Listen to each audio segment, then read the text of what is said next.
My name is Dennis Speed, and I want to welcome everyone to the Thursday night Fireside Chat with Lyndon and LaRouche, sponsored by the LaRouche organization. I want to read to you a press statement that was put out yesterday by Helga LaRouche.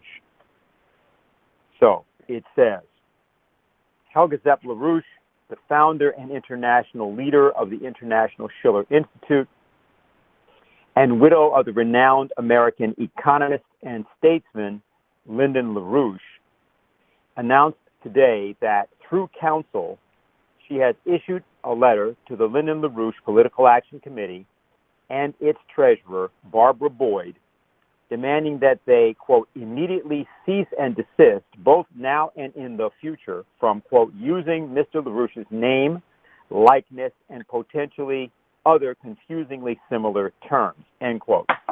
The letter states that such use, quote, is likely to cause confusion among consumers since they may believe that you, that is Boyd, as an individual, LPAC, and or the goods and services being offered are somehow associated with, licensed by, or authorized by our client, Helga LaRouche.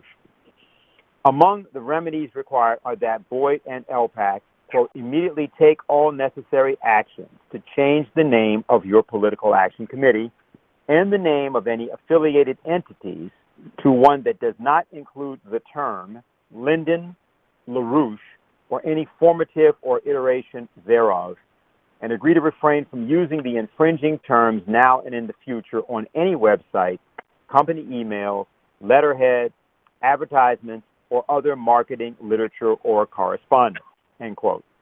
To provide the background and context for this action, Mrs. LaRouche, this is Zep LaRouche, issued the following statement, quote, what had been since 2004 the official website of the Political Action Committee founded by my late husband, Lyndon LaRouche, the Lyndon LaRouche Political Action Committee, LPAC, has had its content taken over by a group of individuals associated with Barbara Boyd, the treasurer of that PAC, in a direction which I consider contrary to the central policies that my husband stood for. While my husband was still alive, he was responsible for the overall policy direction of the PAC. But since he passed away in February 2019, Mrs. Boyd and her associates, without my permission, have taken over the content of the website and the PAC's activities as a whole, and have embarked on a path that I believe misrepresents both my and Mr. LaRouche's positions. My request for the PAC to adhere to the policies of the LaRouche movement and to not associate the LaRouche name with policies that were inconsistent with our views, which started to occur within the PAC immediately after the death of Mr. LaRouche, were rebuked to such an extent that Mrs. Boyd and a group of individuals sharing her views issued a document in November 2020 proclaiming their, quote, irrevocable independence from the leadership of the LaRouche movement, myself included, founded by my husband over 50 years ago. While paying lip service to some of Lyndon LaRouche's ideas and using video footage of him, in reality, the political positions of the PAC increasingly diverged from the policies of the LaRouche movement and my late husband by, for example, excluding any substantive evaluation of the international strategic situation in favor of focusing almost entirely on internal U.S. politics, principally on issues that were in line with the policies of Donald Trump.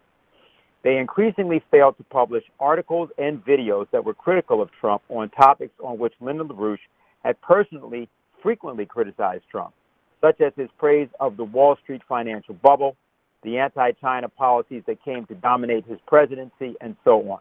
For example, this is all in quotes, in a January 26, 2021 video posted on the LPAC site under the headline, Make Impeachment Drive Backfire, Build Movement to Rescue Republic, Barbara Boyd stated, if you believe they, that people, are beasts and that you can have a social credit system, which is really what we're putting into place here with the cancel culture. If you behave certain ways, you get social credits for doing X, Y, and Z. If you're nasty or make stupid comments or step out of line, you get negative credits. That's what they do in China. That's what they do in any totalitarian society. These positions reflect the beliefs of Mrs. Boyd, not Mr. LaRouche or the LaRouche movement. I disagree fully with that characterization of China, and Lyndon LaRouche expressed beliefs to the contrary of this kind of characterization reputedly throughout his life. As the mischaracterizations of Mr. LaRouche's political positions grew, I and the vast majority of the members of the LaRouche movement, both in the United States and internationally, felt we had no other choice than to support the creation of a new organization and associated website, the LaRouche Organization, TLO, founded in December 2020 to ensure Mr. LaRouche's name and likeness are only associated with his true policies and positions. The difference between TLO and the PAC becomes clear if, as one example, one compares the intention expressed in the TLO founding statement, Who We Are, which says, quote, the sole purpose of the LaRouche Organization, TLO, is the dissemination of the ideas of Lyndon LaRouche and the spread of his life's work, his analytical and scientific method of thinking, with the intention of realizing the solutions he offered to the many crises now facing mankind. Contrast this to the February 14th marching orders expressed on the LPAC site under the rubric, quote, your role in the new politics. Quote, do battle for the Republican Party, force the traitors and the weak ones out, and restore it to the tradition of Abraham Lincoln. Mrs. Boyd and her associates launched a redesigned website for the PAC in February 2021, which notably excludes 2 pages or topics which were formerly there. First, the extremely rich documentation of the 40 years of organizing activities that Lyndon LaRouche and his international associates were involved in across 5 continents of the planet.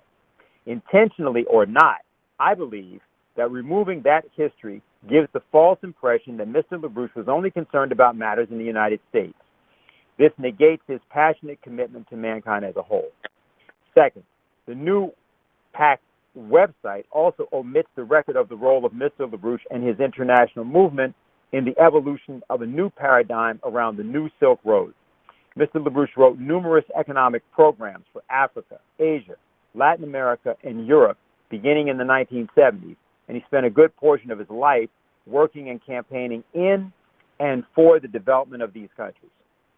Mrs. Boyd and her associates have every right to establish a political action committee to express the views of Mrs. Boyd, but I believe they do a grave disservice to the late Lyndon LaRouche by misrepresenting, by commission and omission, his views by associating his name with their endeavor.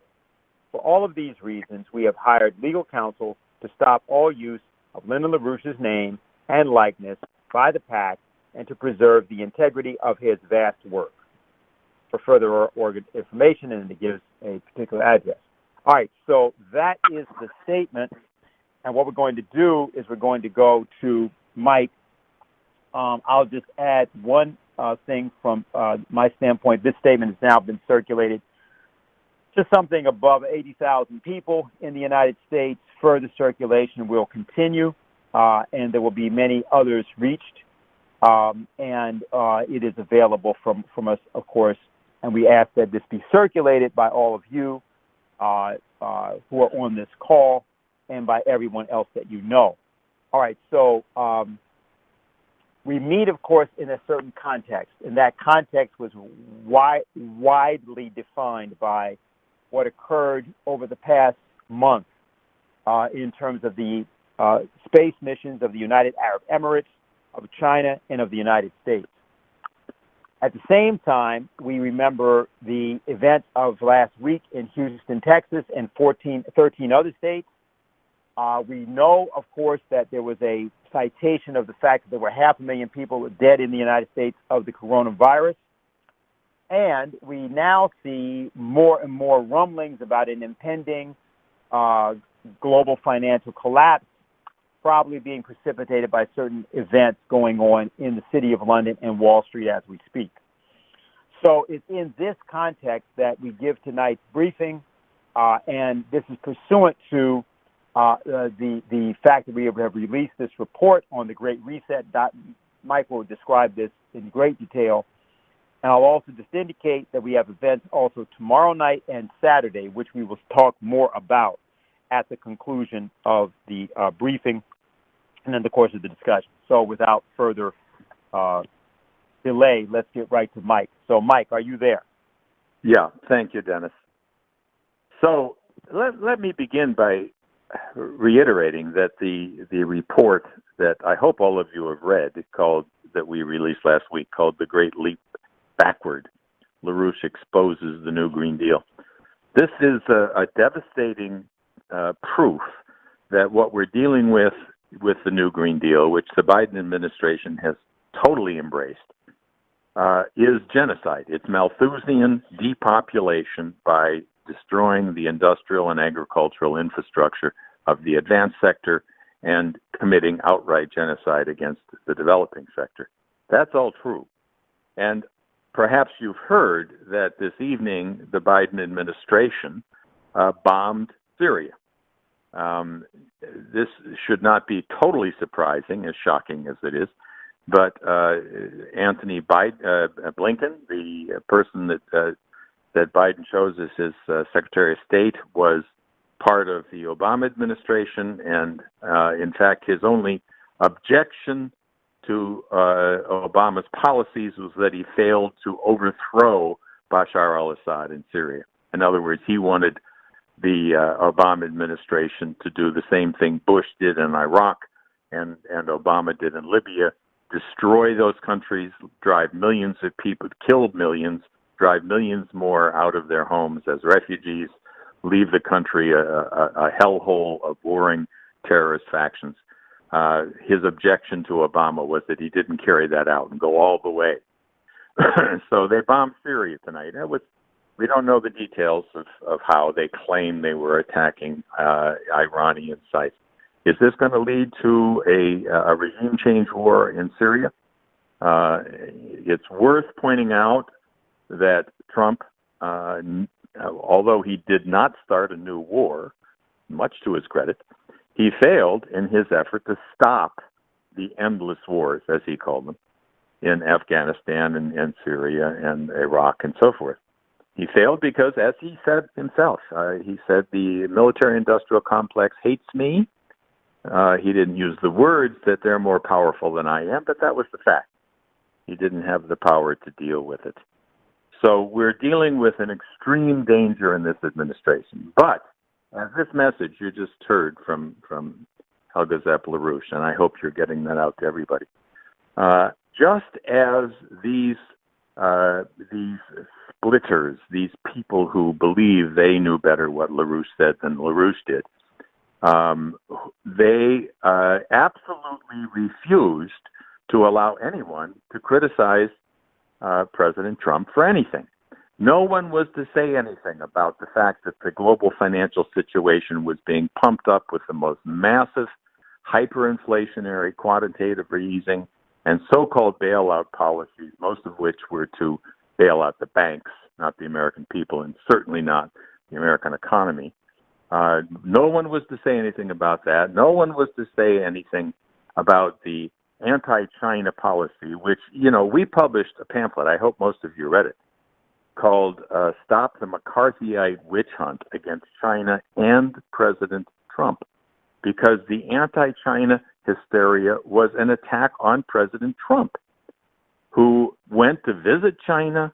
He brought Xi Jinping to Mar-a-Lago. He described China as a great nation with a great leader, all right? And yet at the same time, his own cabinet, Mike Pompeo, Christopher Wray at the FBI, were unleashing the most vile, racist, hysterical, lying campaign against China that the world has ever seen. The target was Trump, and the target was, of course, our movement, because Lyndon LaRouche and Helga LaRouche were, in fact, the architects of the new Silk Road. They were the architects of bringing what China discovered and brought 800 million people out of poverty, and then said, we're going to take this to the rest of the world along the lines that especially Helga LaRouche, whom they called the Silk Road Lady, that we're going to take this to the rest of the world to show that it's building infrastructure, just like Alexander Hamilton and the American founding fathers said that it's internal improvements that create a platform which lifts the productivity of the whole nation. This is the key to breaking out of poverty and breaking out of the control of the British Empire. So just as we are absolutely insistent that we tell the truth, that we don't jump on board a so-called Trump campaign by lying about their errors and their failures, and Trump did fail, even in what he said he was going to do, but rather we tell the truth. And just as much we have to tell the truth about this new Biden administration. Now, I've just said that they're following this Green New Deal, which is genocide, Malthusian, but something very interesting is happening, and we have to tell the truth about that while not taking sides. Biden, as you may know, spent 2 hours on the phone with Xi Jinping a couple of weeks ago. 2 hours. He knows Xi Jinping well from when he was vice president. When he was telling the CNN people about what happened in that call, he said the following. Listen carefully. He said, if you know anything about Chinese history, the time when China has been victimized by the outer world is when they haven't been unified at home. The central principle of Xi Jinping is that there must be a unified, tightly controlled China.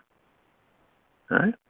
Remember what happened to China when the British launched their opium wars, tore the country apart, drugged up their population. Right? He then went out, Biden went on and said, I pointed out to him, to Xi Jinping, he said, no American president can be sustained as a president if he doesn't reflect the values of the U.S. And then he went on and talked about human rights and Hong Kong and Xinjiang and so forth. And then he said, quote, he said he gets it. Culturally, there are different norms that each country and their leaders are expected to follow. In other words, Biden or whoever wrote his speeches for him, but, you know, to a certain extent, he has some consciousness left despite his growing senility. And he said that Xi Jinping gets it. We're going to have to say these things, but we don't want war. Now, to really exemplify that point, Biden spoke to the Munich Security Council last week. And listen to this very carefully. He said, after going through China and Russia are our adversaries, we have to stand up against their aggression, the Hong Kong, Taiwan, the Uyghurs, and da-da-da-da. Then he said, quote, but it's not about putting East versus West. It's not about we want a conflict. We want a future where all nations are able to freely determine their own path without a threat of violence or coercion. We cannot and must not return to the reflexive opposition and rigid blocks of the Cold War. Now think about that. This was not only an open refutation of Mike Pompeo and the insanity of the military-industrial complex, which over the last few years of the Trump administration, despite Trump's views, put out these security doctrines that said Russia and China are our adversaries. This is great power, conflict. We're no longer concerned about terrorism, but we have to prepare for war with China and Russia. And here's Biden saying, this is insane. And he's right. Whatever else he's doing, which is insane in many cases, he's absolutely right about this. And we have to acknowledge that. We don't have to take sides, but we damn well have to recognize that the Republican Party and the Democratic Party both are in shambles. They're being torn apart. And many of you know that Lyndon LaRouche on his 90th birthday said, look, forget the parties, the two-party system, the two-potty system, he called it. He said, this is insane. It's making people jump into one or another of two insane policies. Break this nonsense. Go back to our founding fathers, like Ben Franklin in Washington, who said, don't allow this party system to be developed. Now, think about what we said in our pamphlet. I hope you all saw that pamphlet that we published a couple of years ago called Stop the McCarthyite Witch Hunt Against China and President Trump. Because the anti-China hysteria, just like Russiagate, was an attack on President Trump, who got elected by a population that was delighted to hear somebody say, we should be friends with Russia.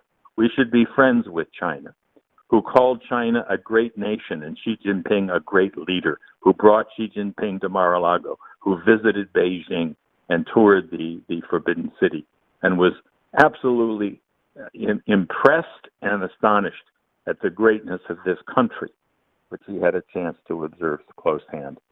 This was an attack on Trump to make sure that he did not carry out Lyndon LaRouche's call after the 2008 breakdown crisis, where he said, America can no longer save itself. We must have at least the four powers, Russia, China, India, and the United States, must come together with a commitment to the kind of policy LaRouche spent his life committed to, which is representing all of mankind, representing the human race. We must come together and replace this wretched British empire, the British financial system, which has increasingly taken over the United States since the death of Roosevelt and especially since the killing of John F. Kennedy. So, instead, here's Trump saying we should be friends with Russia and China. What do we end up with? We end up with NATO and the military-industrial complex moving its forces, its nuclear-armed forces, right up to the Russian border, right up to the Chinese border in the South China Sea, massive nuclear forces, bringing this world, as we are today, sitting on the brink of global thermonuclear warfare, something LaRouche warned about over and over and over again, and people said, oh, you're exaggerating, right? So this is what's required is exactly what FDR did in the face of fascism in Germany and the militarism in Japan. He built an alliance with Russia and with China, the same Russians who helped us in our revolution and helped us in our civil war. So Wang Yi, the foreign minister of China, the other day, gave in response, I'm sure this was in response to his recognizing that Biden is saying, let's have an opening here.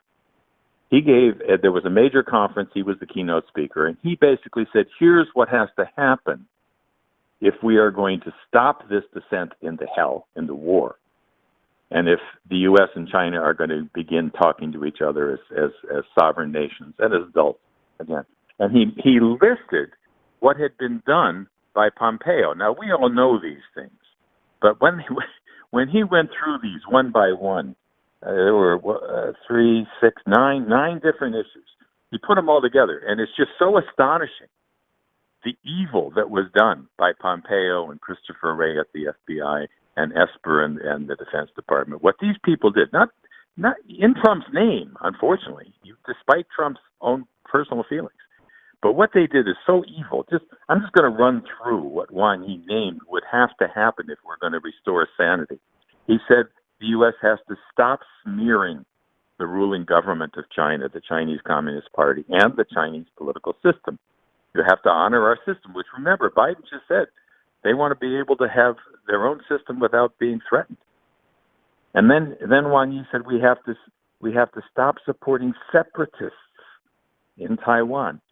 Imagine if somebody was supporting separatists in our own country. He said you have to stop interfering in our sovereign issues in our country, in Xinjiang and Hong Kong and in Taiwan. These are part of our country. He said we have to end the unreasonable tariffs, not tariffs in general, but the unreasonable tariffs. Remember that when Trump began the so-called trade war with China, and he was right to have to address the massive trade imbalance with China, but he was convinced to impose unreasonable tariffs that were not protective tariffs, but purely punitive, just to punish the other guy. And as I won't go through it, but I think most of you know, it ended up affecting our own people and our own businesses and our own farmers more than it did China. But anyway, Wang Yi said, end the unreasonable tariffs. He said, lift the sanctions, insane sanctions, from a country which under Pompeo decided that we no longer follow international law that we as a nation helped to create after World War II. Instead, we don't need international agreement to punish nations that we don't like. We're just going to punish them. We're going to impose sanctions on everybody. There's dozens and dozens of countries now we're imposing sanctions. Who are we to impose international sanctions? So Wang Yi says, look, lift the sanctions. He said, end the irrational suppression of Chinese technical companies. Why are we punishing Huawei? Because they're spying on us? What nonsense. We all know from Snowden and others that this country is the greatest surveillance state in the history of the human race. Do the Chinese spy? You sure as hell do. Everybody spies. But the idea that somehow Huawei's technology are all spy puppets there's never evidence of that, because it's nonsense. It's not true. The reason everybody uses Huawei is because they're better and they're cheaper. So end those crazy, irrational suppression of Chinese companies, which are done purely to punish them and to somehow support our own technical companies. Wang Yi went on. End the restrictions on educational and cultural and media institutions. Right? What did Pompeo and Ray do? They tried to shut down all the Confucius Institutes, which provided Chinese teachers to teach the Chinese language and Chinese culture to our kids. What did Pompeo said?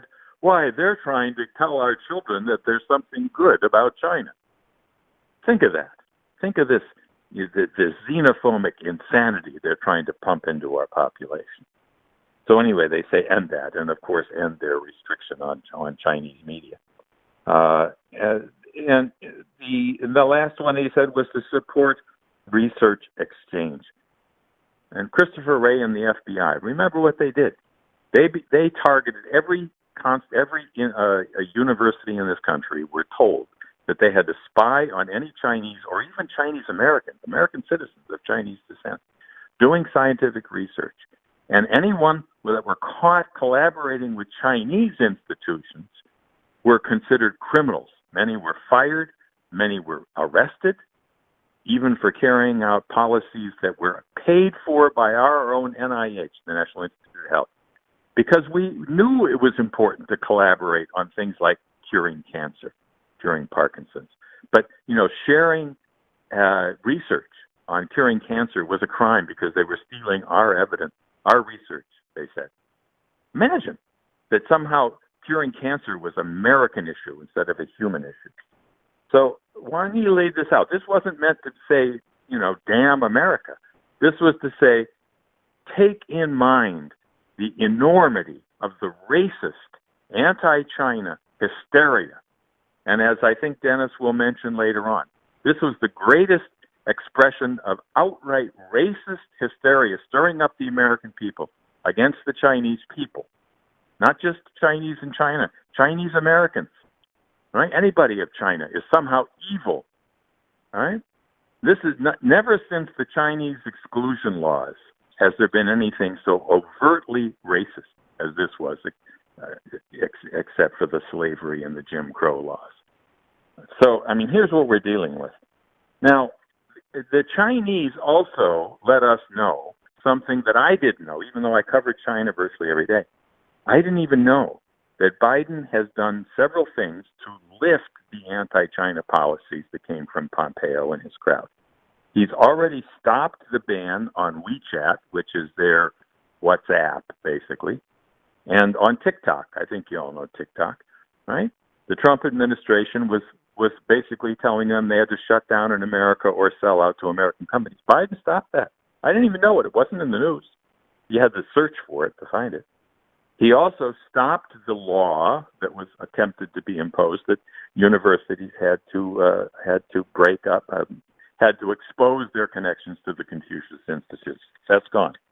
And he arranged, despite the fact that Pompeo, still today even, in a Wall Street Journal thing yesterday, and he's speaking to the conservative caucus tomorrow, are saying that the virus came from the Wuhan virology lab. No evidence. Who needs evidence?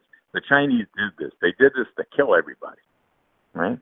So what did Biden do? He arranged for Dr. Fauci to talk to his counterpart in China, the leading epidemiologist in China, a guy named Zhong Nanchan. And they did talk, and they're going to meet personally next week. So, in other words, we have a job to do as a human race to stop a pandemic which cannot be stopped in one country. If we don't end the policy, which on this case Biden is wrong, Biden has refused to allow any of this now 3 vaccines that have been developed here to be sold outside of the United States until we have everybody covered, even though there's many excess right now. But in any case, if we don't solve this globally, it will come back to haunt us because countries that don't have immunity are going to allow the fostering of new strains and so forth, which will come back to kill us. This is a global issue. We have to fight this globally or it won't be resolved. Now, does that mean that we're taking Biden's side? Like I just said, Biden is his administration is the leading advocate of the most vile, genocidal fraud in the history of the British Empire, this so-called New Green Deal. It's not a matter of taking sides. It's telling the truth. And if people say things that are true, you're not taking sides. You're saying, this is the reality. What's our job? Now, Biden has taken certain steps, also on Iran, by the way, which was one of the things that Pompeo and his friends thought they could provoke a war with Russia and China by provoking a war on Iran. So let's get the hell back to a sane relationship with Iran. But we have to build on this. The anti-China prejudice is deep. I'm sure you all know this. People have accepted this massive, massive propaganda effort about China, the vicious dictators. They're killing, they're imprisoning and torturing concentration camps in the Uyghurs and no human rights in Hong Kong. All these things, I can answer questions about that if you want. It's all insane. It's nonsense. But nonetheless, it's deep. And these are lies. They're British lies peddled by British assets like Pompeo and Christopher Wray, and we have to deal with this. Now, you heard Barb in that statement that Dennis read. You heard her lunacy, where she said about China, that's what they do in China. That's what they do in any totalitarian society. A nation which lifted 800 million people out of poverty and then said, we've discovered the secret to getting out of poverty imposed by the Western colonial and IMF World Bank system. It's infrastructure. It's what the American system taught us under Alexander Hamilton. Build infrastructure. That lifts the productive platform for the nation as a whole. It uplifts everybody's productivity by creating the energy and the water and the transportation and the education and the health needed. That's the government's responsibility, not free market, free trade. Let the banks decide if they're going to build infrastructure. They don't want to build infrastructure. That doesn't produce immediate short-term profits. The government takes responsibility. It was called the American system, and we've given it up in favor of the British free market, free trade, and so forth. Now, we have to fight back. This is a situation in which it's up to us to build this fight, to end this xenophobia. Now, on the report, I especially, if you haven't yet read on our special report on the Great Leap Backward, you must read the one by Richard Black, where he goes through what China is, because China is part of this Paris Accord and the so-called climate change stuff. But China means something very different by green than you hear here in our newspapers and from the Biden administration. The Chinese have a huge environmental problem, huge problems of pollution in water and air. And they know it. They have it partially because they developed as rapidly as they possibly could, and they used a lot of polluting type coal and other resources. So what are they saying about their policy? Well, first of all, they're saying, we're all for this about carbon, but, I think they know that carbon isn't the problem. It's real pollutants. And in fact, their part of the deal is that they're going to increase their carbon emissions until 2030. Then they're going to start retracting it. But how are they retracting it? They're retracting it by all-out commitment to nuclear power. And then by 2050, they say, we'll get down to 50% of our power being from coal. And then by 2060, we'll be carbon neutral. But how are they going to do that? It's nuclear power, and China, uniquely in the world, says they're going to have fusion power online by 2040. No one else in the world is claiming that. And you can say, oh, well, they're just BSing. But believe me, when China says they're going to do something, they do it. We're going to land on the other side of the moon. They did, the only country in history. We're going to go to Mars, and so forth.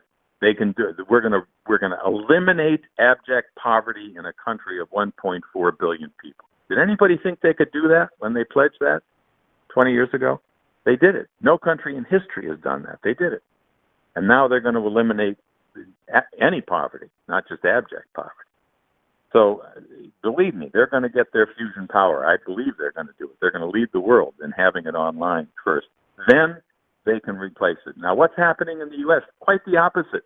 We're saying no carbon, no coal. Already 50% of our coal plants are shut down. Are we replacing it with nuclear? Quite the opposite. We're talking about windmills, and you saw what happens to windmills in Texas, and solar panels, which are in total waste. All right? But in fact, we're shutting down our existing nuclear power plant. And there's a growing fight to resist this. In Illinois, we just heard today, there's a good fight growing in Illinois to stop them from shutting down nuclear power plants that aren't that old. And in New York State, where they shut down 2 out of the 3 Indian Point nuclear power plants, they're about to shut down the 3rd. And there's a fight.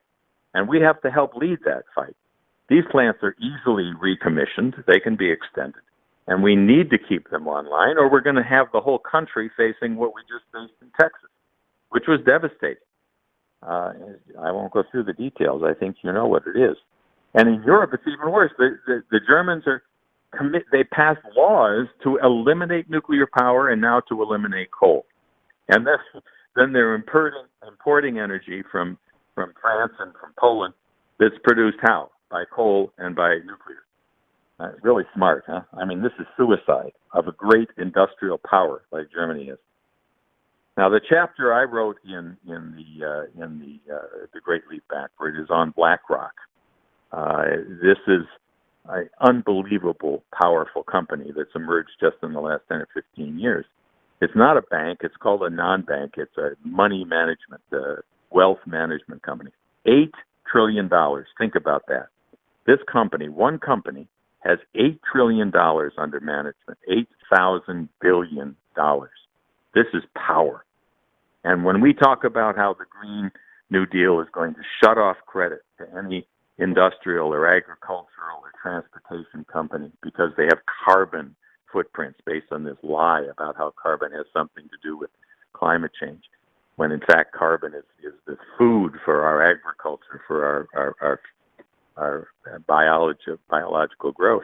But anyway, this lie is being used to shut down industrial, agriculture, transportation, and so forth under this fake idea. And BlackRock, along with the central banks, is the key economic hitman going around and shutting down companies, just like they've, not they alone, but they and the whole network, like Michael Bloomberg, have shut down 1/2 of the U.S. coal plants already. But BlackRock is going to governments. They went to the government-owned power company in Korea, KEPCO, a company which builds nuclear power plants around the world, that builds coal, that builds clean coal, modern coal plants. And they said to KEPCO, either you shut down the coal plants that you're building in Indonesia and Vietnam and Philippines and South Africa, or we will destroy you. And they have enough. They can divest. They can go into their board meetings and basically vote their leaders out and impose green policies. It's not something they're threatening to do in the future. It's happening today. It's happening today. They've already shut down a major plant in the Philippines, 2 major plants in South Africa. And in Africa, 90% of the energy is coal. If you allow these lunatics, these Malthusian genocidal lunatics, to shut down coal production in Africa, you're talking about millions of deaths on top of a situation where the pandemic and the breakdown of the supply chains is already threatening something in the range of 250 to 300 million deaths by starvation. You add to that the cutoff of their energy. You can see what's happening here. This is worse than Cecil Rhodes. This is the worst of the British imperial dream of Prince Charles and the royal family to reduce the world's population to 1 billion or so. This is what we're up against. Now, what's our job? We're facing, why are they so panicked, by the way? We're facing a financial blowout. Dennis mentioned it. They've pumped somewhere in the range of $7 trillion into bailing out the banks. Some of it went to people. You know, we get these checks in the mail, big deal. Very little of it went to the economy. No industry was rebuilt. No infrastructure was built. Most of it was bailing out the banks. And they're panicked. And therefore, they're frantically pushing this idea, creating a new green bubble to save themselves while they shut down any what they consider wasteful investments and long-term investments. Now, I'll just close by saying this is our job. Both parties are collapsing. There are many, many disillusioned Republicans and Democrats who are disillusioned about the breakdown of the world economy and the breakdown of America and the threat of war. And they're scared.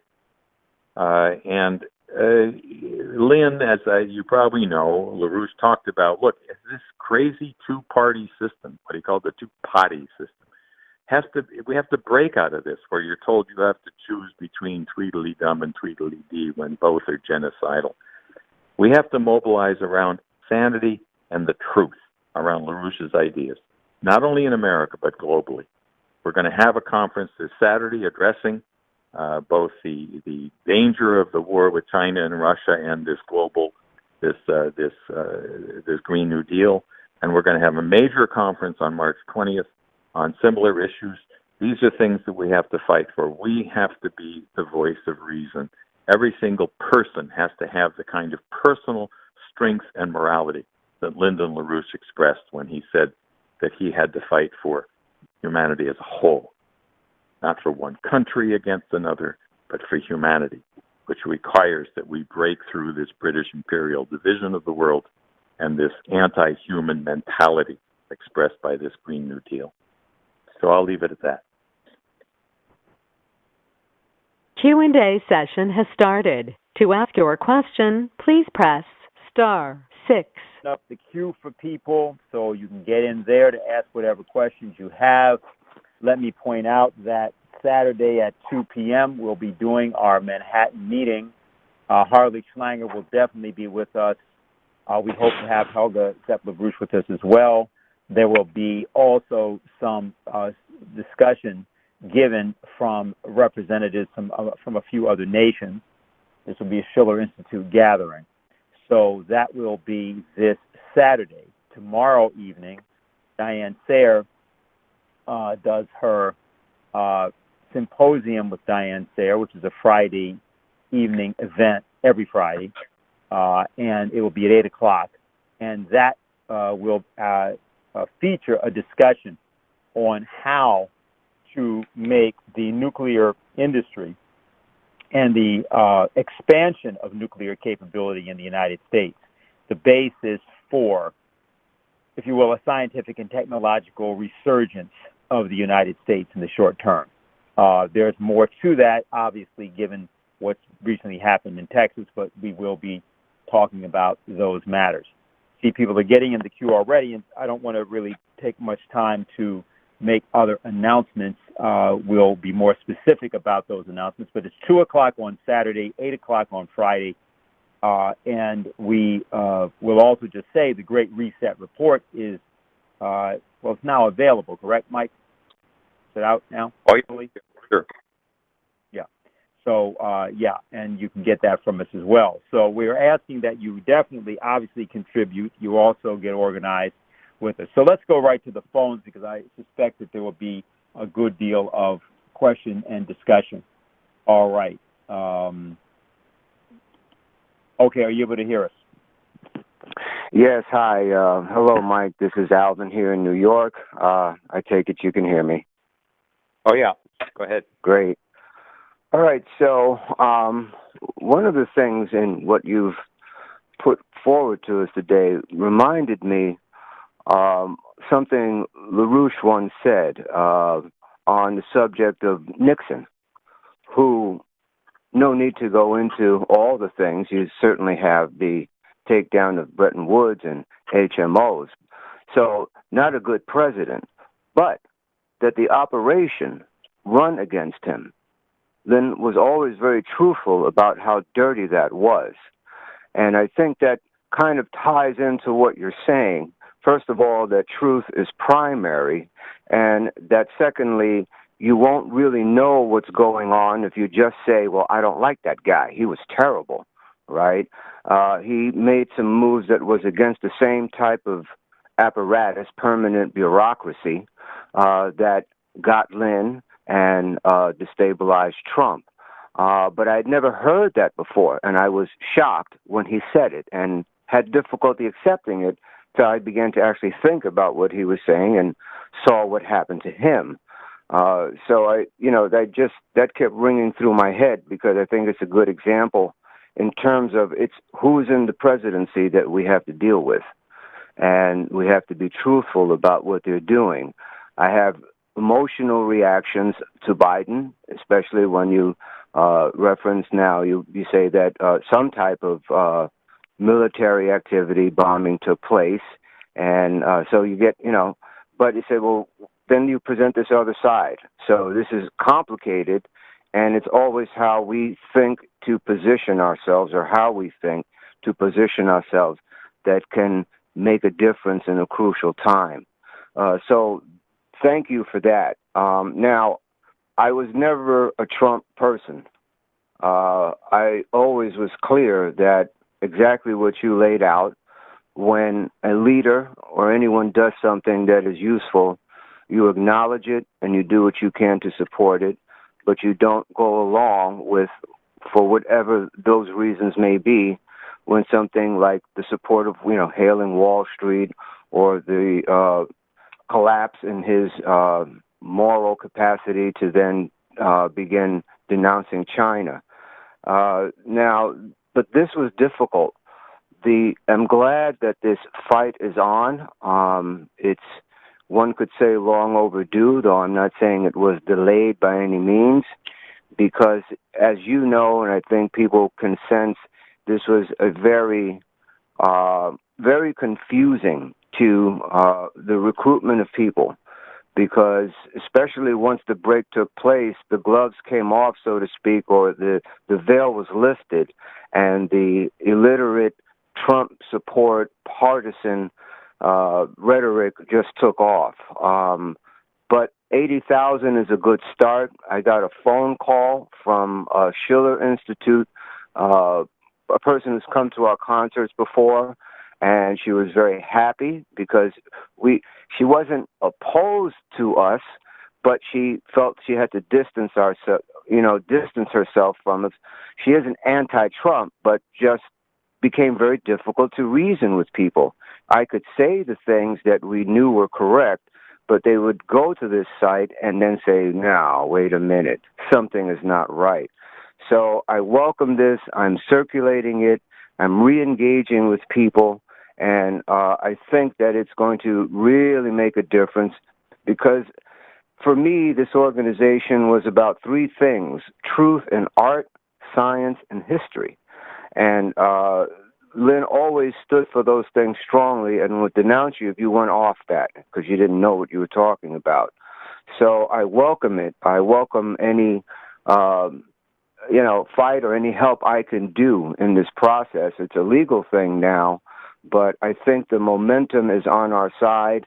I thank you for this briefing. I'm continuing to work my way through the report, and am having a good time with people on this, because they are willing to listen now in a time of crisis.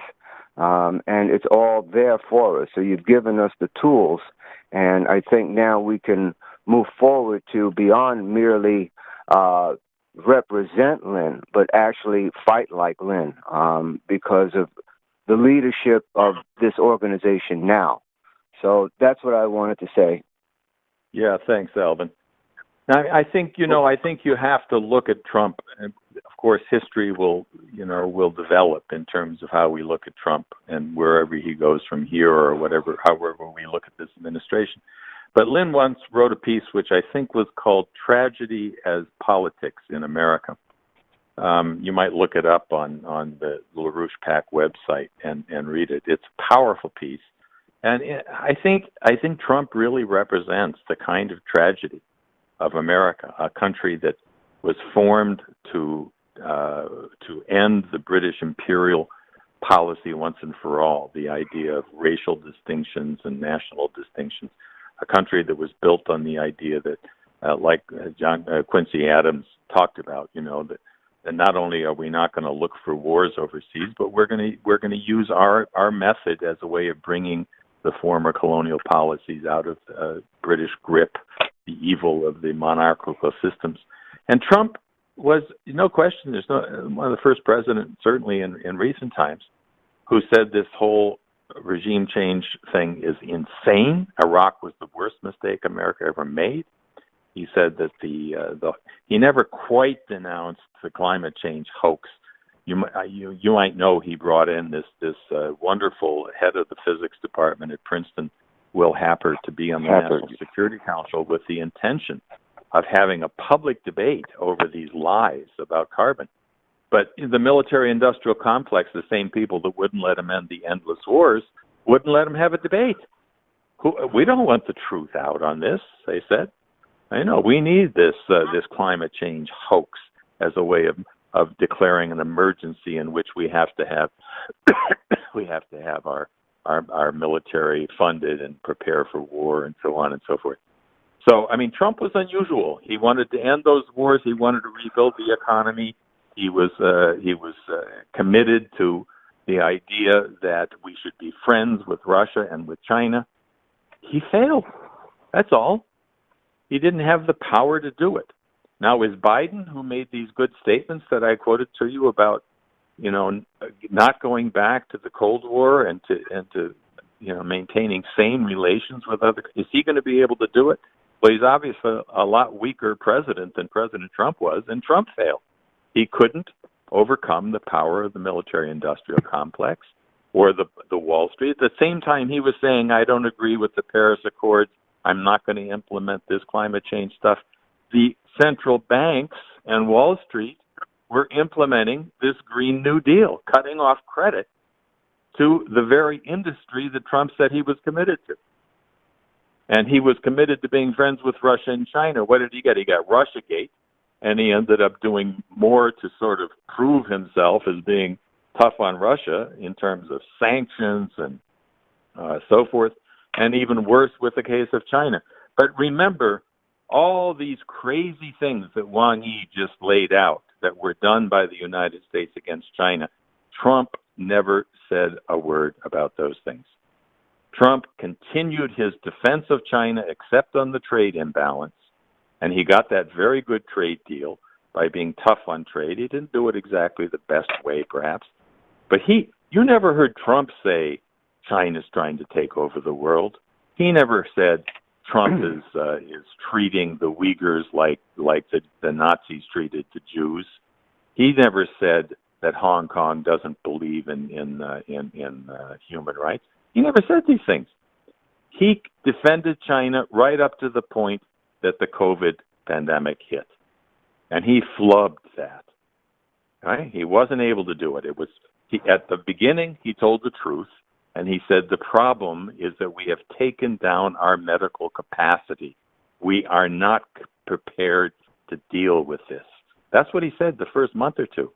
And then he was convinced that he had to have an excuse for both the pandemic and the economic breakdown that took place from the lockdown.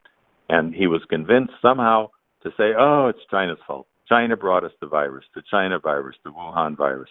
But even then, he never repeated this bullshit, pardon me, that you got from Pompeo and Christopher Wray and Esper. None of it. He never said that.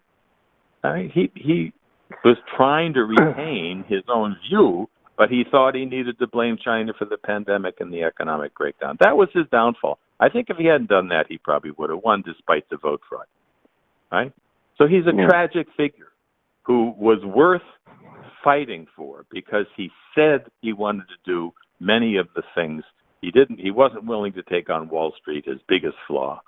But many of the things he was committed to, he just failed. Now, as one of our associates, Marcia Maluk up in Baltimore said, the fact is LaRouche wouldn't have failed. If LaRouche was there, he wouldn't have given in on these things. And that's the difference between Trump and LaRouche. Now we tell the truth. We tell the truth about what was good about Trump and how he got defeated, how he lost, how he failed.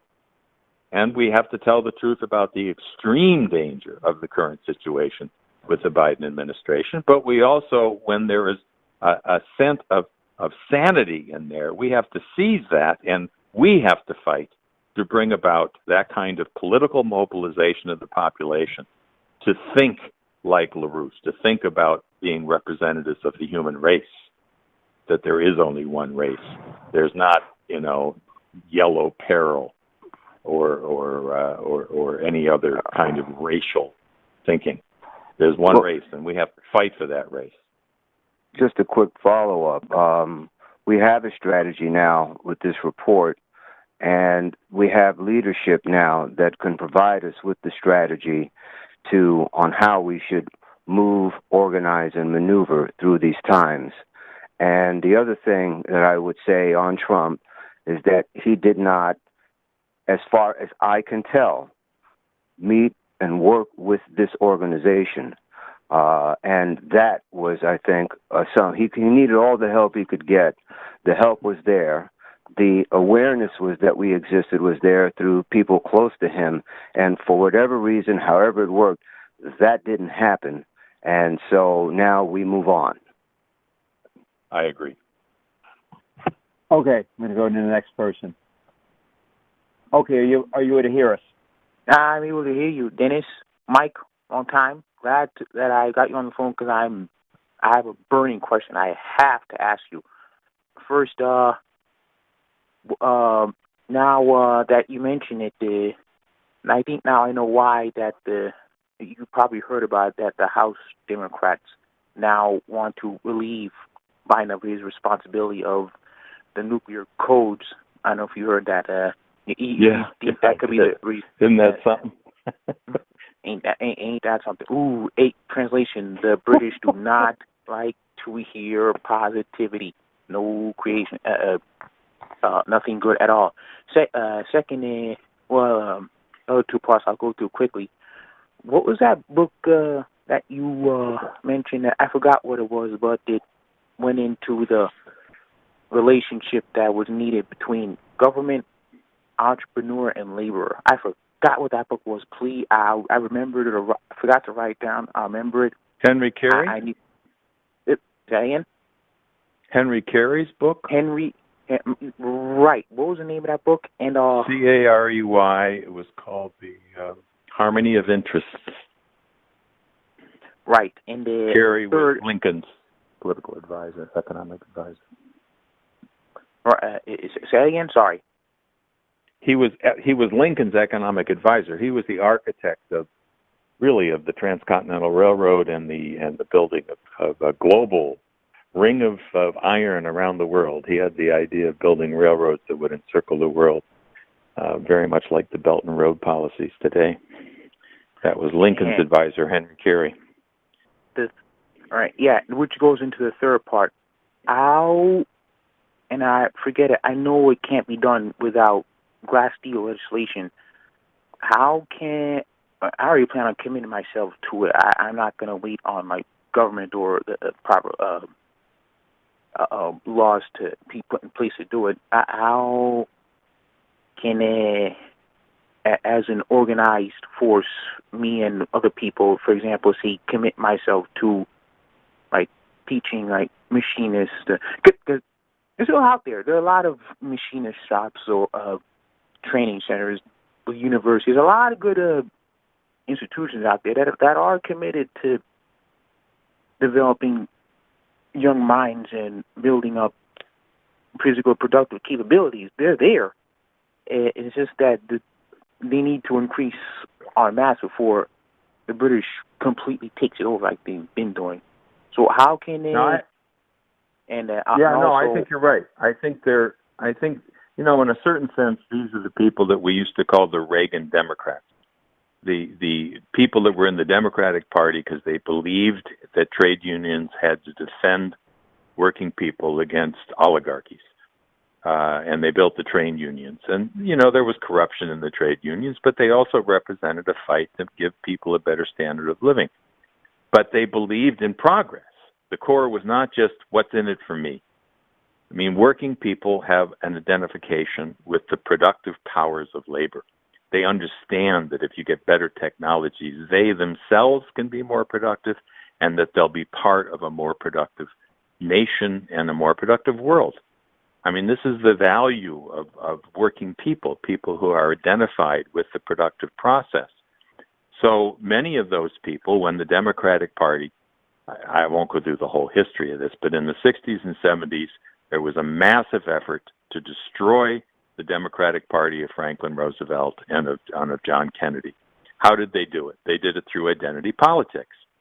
They began talking about racism and sexism and gay this and, break everybody down into their own personal identities by race or by gender or by their sexual preferences. And instead of having a party committed to scientific and industrial progress, as the party of Roosevelt was, or of Kennedy, and going to space and breaking out of the bounds of the earth. These are the things that inspired people under largely Democratic leadership, and then that was destroyed. We were a part of that. We fought against it. There were these operations by the FBI, the AB scam and Brylab, where they basically tried to purposely trap industrial supporting Democrats into pseudo corruption charges. Some of them real, but most of them were fake. And the whole so-called Freemention, the lower people, these were the attacks on black elected officials who were guilty by the fact that they were black and therefore corrupt according to this FBI operation. So they broke down the Democratic Party. They forced people into this kind of identity politics. And then when Reagan came along and he basically said, look, we have to restore the economy. We have to build things. Democrats broke from the Democratic Party, and we called them the Reagan Democrats. And the same thing happened with Trump, right? Trump came in and just said, look, this is insane. All this identity politics and America sucks and race is the only thing that matters and progress doesn't matter and we have to hate Russia and hate China and so forth. That's nonsense. And as a result, huge numbers of Democrats, like you said, machinists, working people, people who are part of real production, not speculating on Wall Street, not the East Coast and West Coast liberal crowd who were making money, not doing anything productive in most cases, but real productive people, both entrepreneurs and working people. And these are the people that voted Trump into office and probably voted him into the second term. But, you had this massive vote fraud operation. It almost certainly stole the election from him. But had he not deserted his own principles under terrible advice, I think no matter how bad the vote fraud was, he probably would have won. But in any case, we now have a situation, like I said before, both parties are breaking apart. The fraud of the two-party system is exposed. It's still a problem. But our task is to approach people who have some identity with reality, like working people, like machinists, as you said, and others, and just basically say, look, there is a way out of this. And I think the idea that Trump's biggest error was that he didn't work with LaRouche is absolutely true.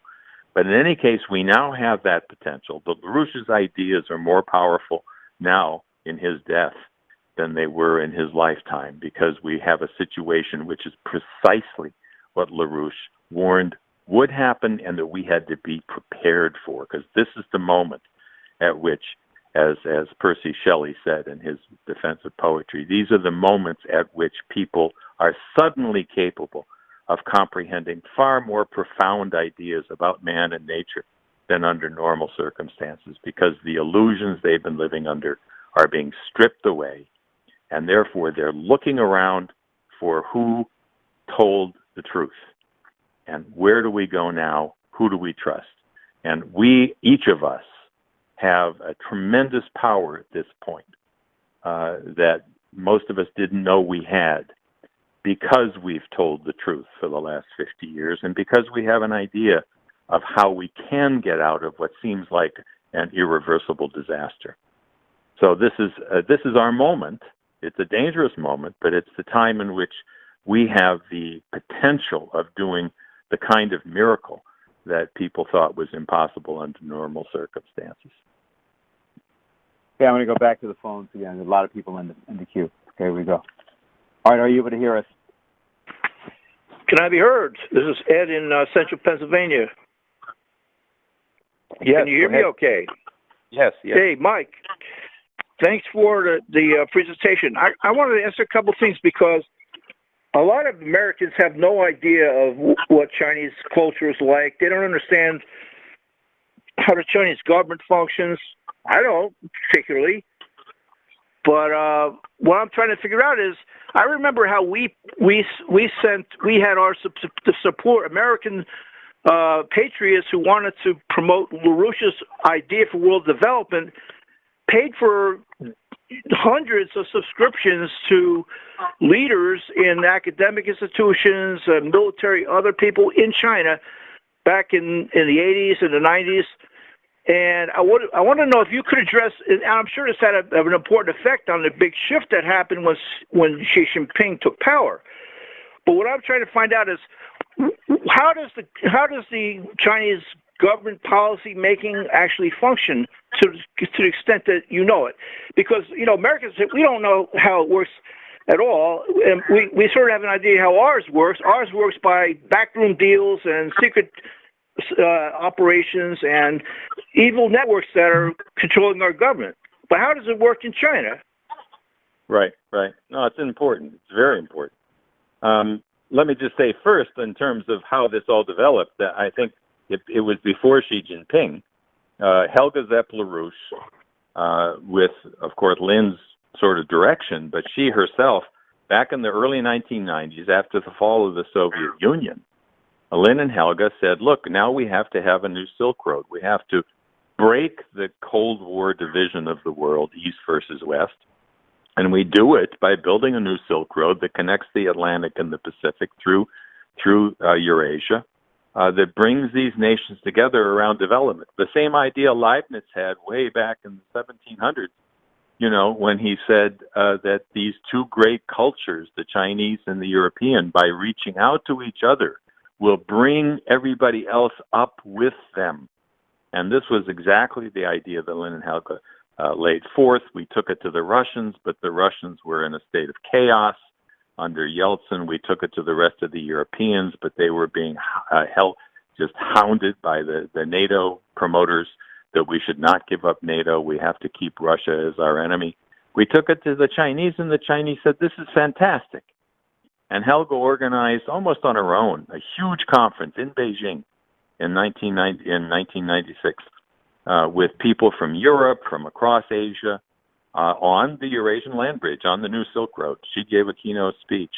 And so this idea, it was undermined by the big so-called Asian crisis in the late 90s, 97, 98. I won't go through that now, but it slowed things down. But the Chinese embraced this, and they began building these kinds of rail corridors between China and Europe. But it wasn't until Xi Jinping came in who he really just said, by that time China had become much stronger, and they said, we have to take this miracle that we've done internally in breaking the bonds of poverty and backwardness through infrastructure, through high-speed rail, through ports, through a space program, and so forth. The American system. The irony is that China, economically, obviously politically, they're very, very different from our system. And I'll mention that in a minute. But the economic system they have is the American system, unlike America, which is now totally subject to the British system. Free market, free trade, let the banks do what they want, no restraint, no government policy. The Chinese have a centralized policy like Alexander Hamilton that says we are going to make sure that credit is going into the infrastructure which will lift the productive platform of our nation as a whole and break us out of poverty. And they learned a lot of that from Lyndon LaRouche and Helga LaRouche, as a matter of fact. It goes back. There's a whole history to Sun Yat-sen being trained by the Americans and other things, which I won't go through. But this is the case. They're using American system methods to carry out the greatest economic miracle in human history. And they're taking that policy to the rest of the world. They're not trying to take over countries. We don't care what your economic and political policy is, they say. We want to help you build your productive economy and break out of poverty through building the infrastructure and the education and the health capacities you need. Now, they don't have the capacity to do that for the whole world. We have to have the U.S. and China work together, and Russia and Japan and India and others. But that's the fact. Now, politically, they have a very different system. But are they undemocratic because they don't have a two-party system where you get to choose between Joe Blow and Joe Jones? I mean, it's crazy. What democracy do we have because we can vote when, in fact, the votes don't even count, as we saw in this last election? But more importantly, they have a one-party system. Is that the best system? Well, I don't know. But in that system, they have a meritocracy policy.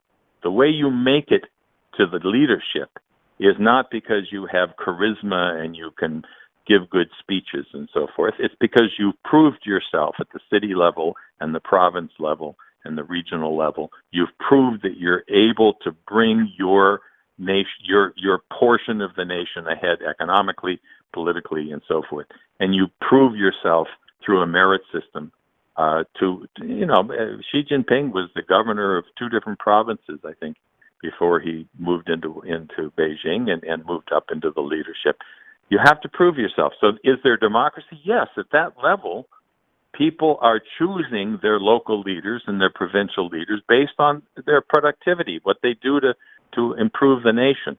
This is what Benjamin Franklin admired enormously. He argued against the party system. He said, we need the meritocracy system that Confucius and the Chinese have. He wrote about this. Unfortunately, Americans don't know that many of our founding fathers tremendously admired the Chinese Confucian system. But that's the system they have. They have problems, lots of problems. I would say they're nowhere near as serious as our problems here with this crazy two-party system. But they have problems, and they need the collaboration. And as Biden correctly said, their biggest problem is that we have to have unity or we're going to get picked apart by the British Empire, like we were with the Opium Wars.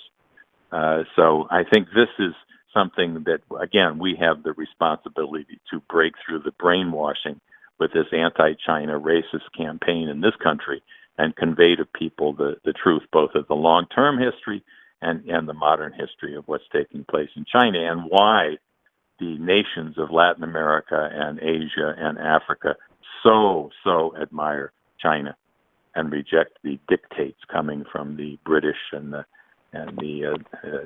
sycophants of the British here in the United States. Quick follow-up. Okay. Does China have a big problem internally? The mic, can I be heard, sir? Yeah, you can. Just hurry up, please. There's a lot of other people. Yes, sir. Does China have a big internal problem with, like, drug abuse and people dying with drug overdoses like we have here with fentanyl here? No. Is that going on there, too? Nowhere near. They have problems, but it's nothing like this disaster here. Absolutely not. Thank you. Okay, very good. Okay, can you hear us? Hello? Yeah, hi. Go ahead. How y'all doing? This is Tari Simon from New Orleans. I have a couple of questions. First of all, I'd like to let Dennis Speed know, and a guy named Chris I was in contact with, that Fort Lawrence Radio, they don't mind having a nuclear scientist on. I don't think they got warmed up to having CO2 scientists, but you never know. They might change their mind one day. So hopefully you and Chris can get back with me to see y'all can connect me with a nuclear science so I can let Shane Stranahan know about it. And also, tonight was a terrible night. Apparently somebody advised Biden administration to a foolish attack on Syria, hitting militia groups aligned with Iran, which would set the peace deals back with Iran back, because that wasn't a good thing, for it to happen. So that happened about 2 or 3 hours ago. AP News and some other outlets. Yeah, we actually reported it earlier. Okay. So that wasn't a good thing. And also I was looking at the reports, what happened in Texas, what the media is not following up with You know, they constantly blaming the turbines, but they're not looking at it from a mechanical point of view. When I worked in different fields dealing with mechanical equipment and things in that nature, so, you know, those turbines that froze, apparently they probably was put online.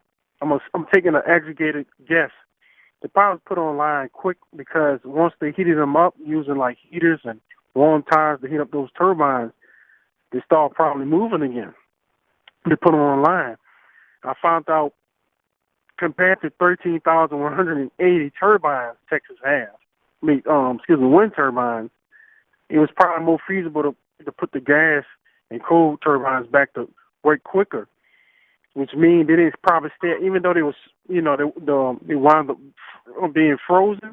That's probably the ones that wasn't online to begin with, because the ones that was already online have enough friction and heat where they didn't have to, you know, they didn't probably froze. So the ones that to pick up the load when the windmills went down, the turbines that was frozen, they probably was heated up within 4 or 5 hours. Then they put them back online. See, with the report, the news reporters are not telling you is how the process of mechanics work.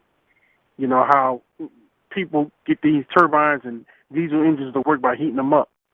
It don't take no time to put these turbines back on line. So yes, the what you call the natural gas and coal plants, some of them was down, but I guarantee you they wasn't down for too long. Whereas those windmills, they probably had to wait until the ambient temperature to change, where the generators and those turbines can start melting that ice inside of them, where they can start spinning again. So that's the difference. I'll tell you the worst thing about this Texas stuff was coming out over the last few days. There is now a frantic effort to say that anybody who blames the disaster in Texas on the windmills and the so-called sustainable energy is a liar, and therefore they should be blacked out on Facebook and Twitter, just like anybody who talked about vote fraud. So you watch this. There's going to be a move for censorship of anybody who tells the truth about how that disaster in Texas was set in place by T. Boone Pickens and the Buffett crowd, the people who said, don't worry about nuclear power and coal, build windmills. All right? This was a disaster waiting to come, waiting to happen. It happened as it had to happen. The backup natural gas reactors and so forth kicked in at first, but then they finally couldn't because it was so extreme.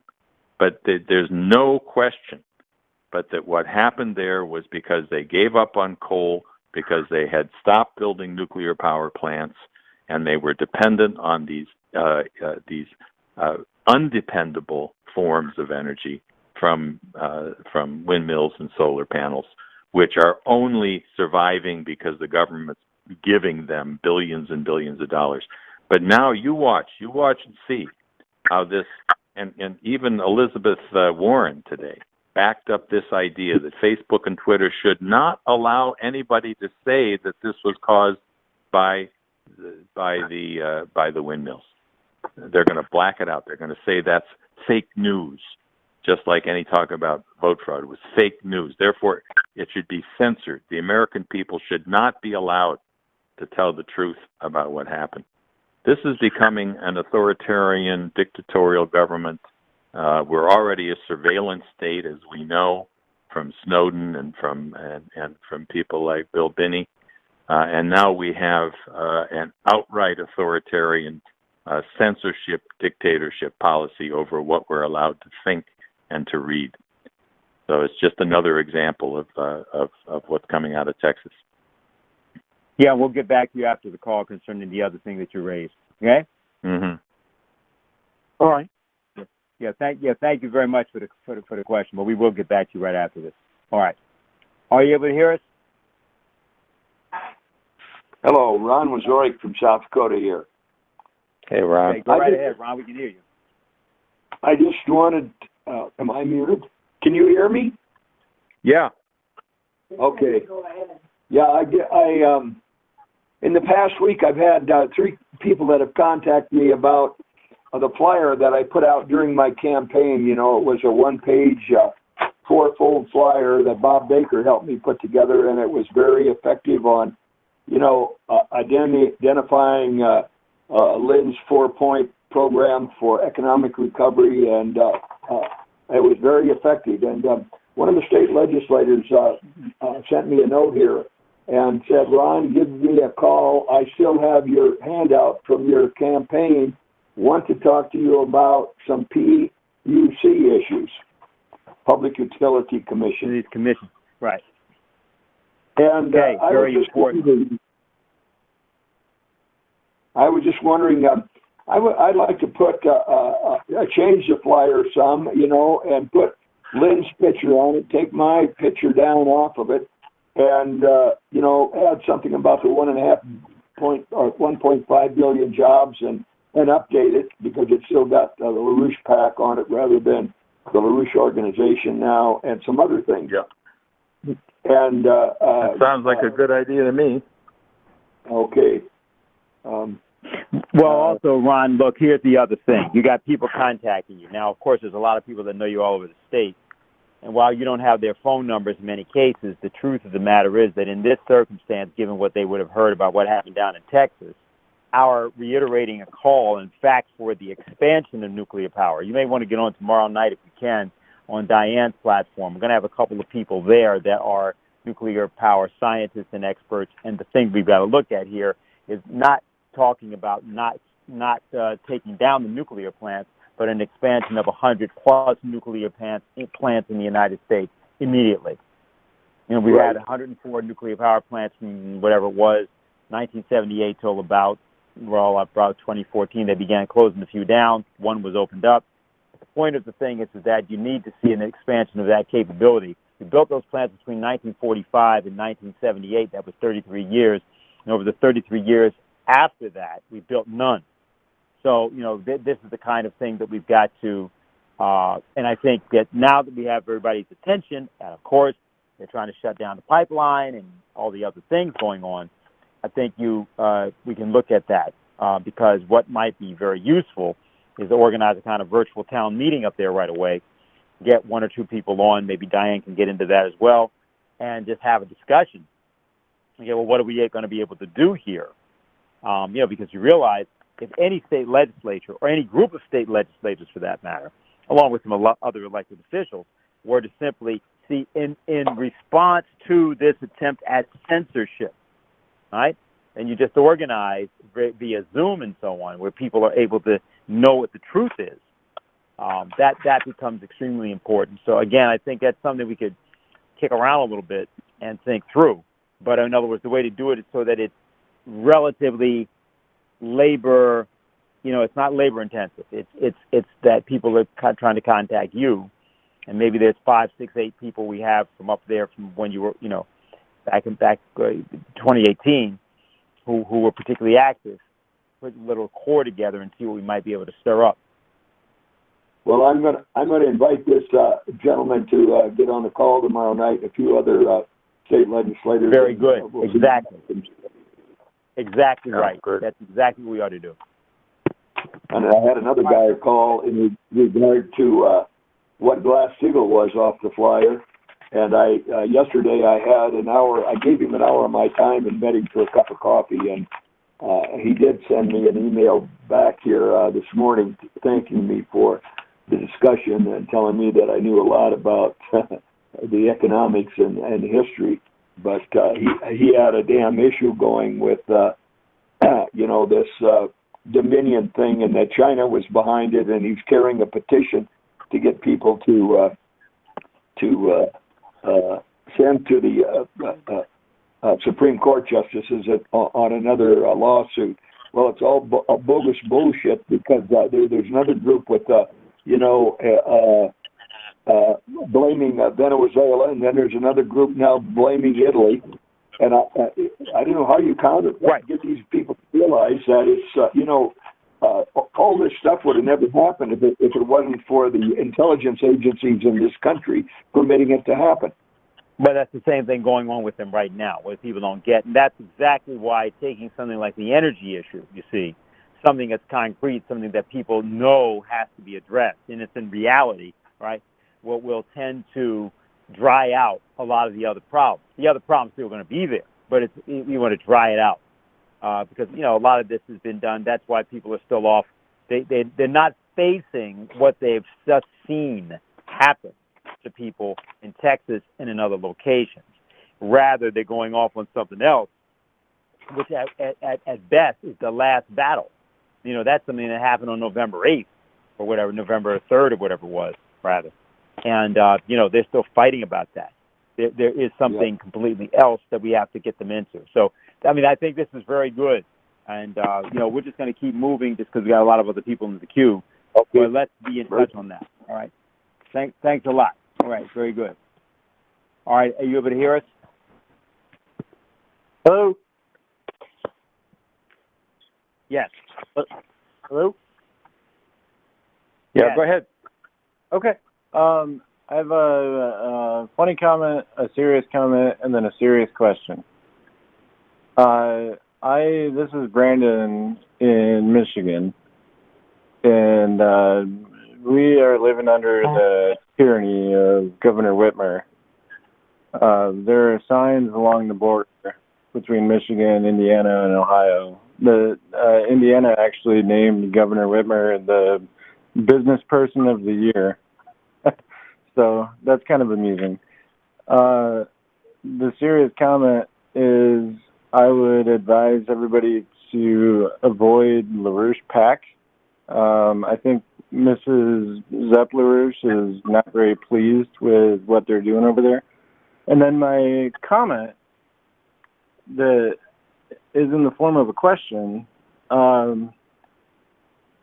Michigan is now considering a petition for the Patriot Party. So just like Republicans, Democrats, Libertarians, it would be the Patriot Party or the party of Trump. So what would be the organization's stance on a splinter group? Would that divide the Republican Party? Would that bring it together? Would that be beneficial? I called my congressman today and I said, I trust your discretion, but be cautious because this might be a red herring.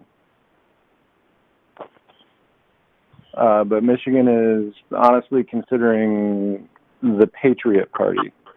Yeah, well, there's going to be all kinds of splinter parties and various efforts to do this and that in terms of splinter parties and so on.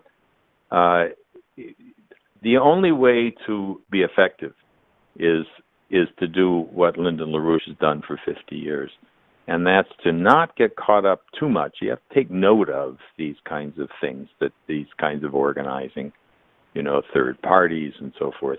You certainly have to keep abreast of that, and you have to contact them, but you have to contact them with the idea that if you don't have a program that addresses the fact that the world is facing the greatest cataclysmic breakdown of the world in history.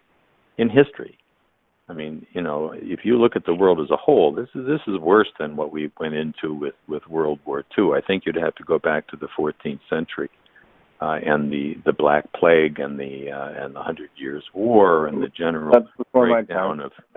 Yeah, well, it's worth people knowing this history, but this is what we're living through now. And it's global. At that time, it was basically European Central culture that went through the Dark Age.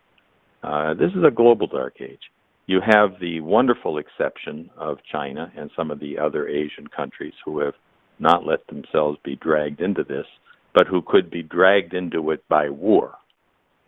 And therefore, we have to think like LaRouche. You have to think about yourself as a spokesman for humanity as a whole.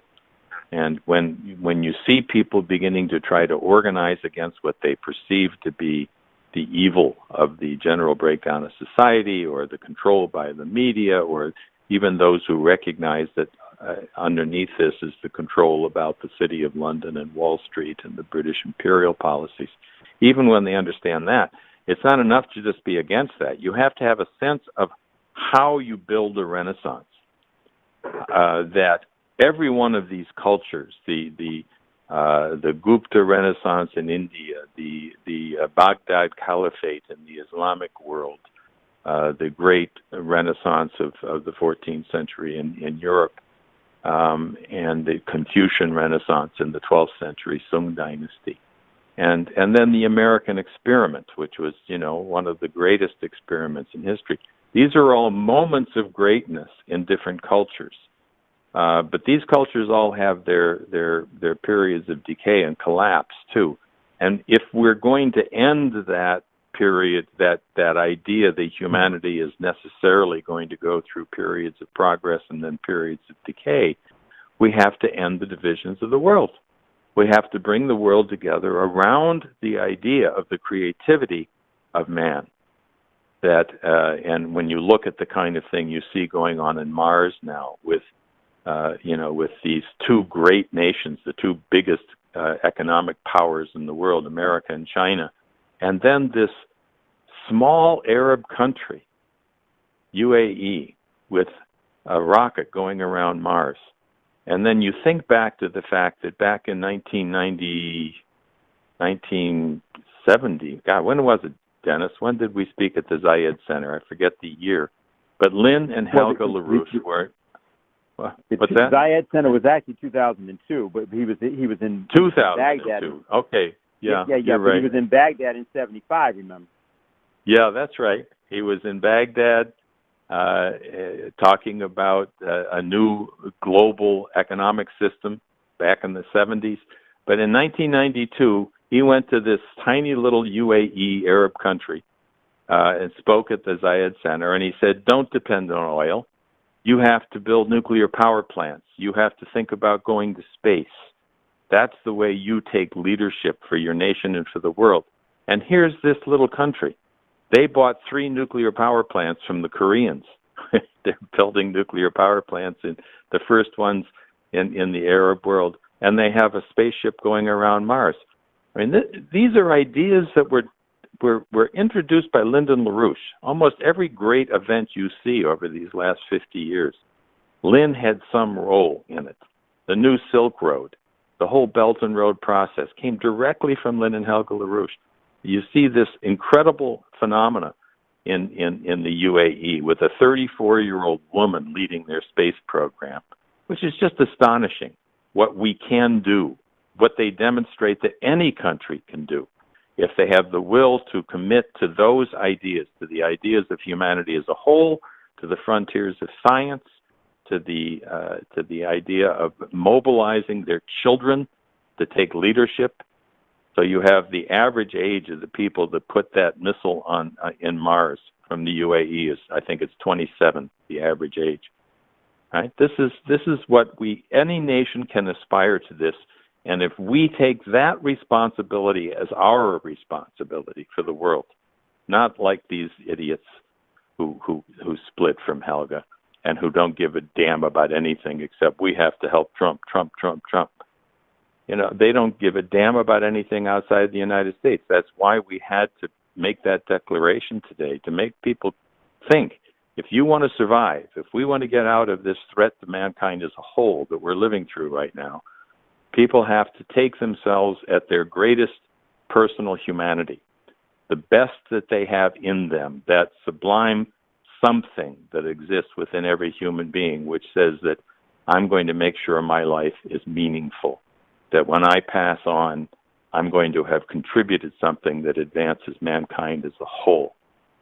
How many times did Lynn talk about that when he gave his presentations? Right? This is what's at the core of this, is how do you think of yourself as a human being in a moment of crisis for civilization? So that's really what I had to say.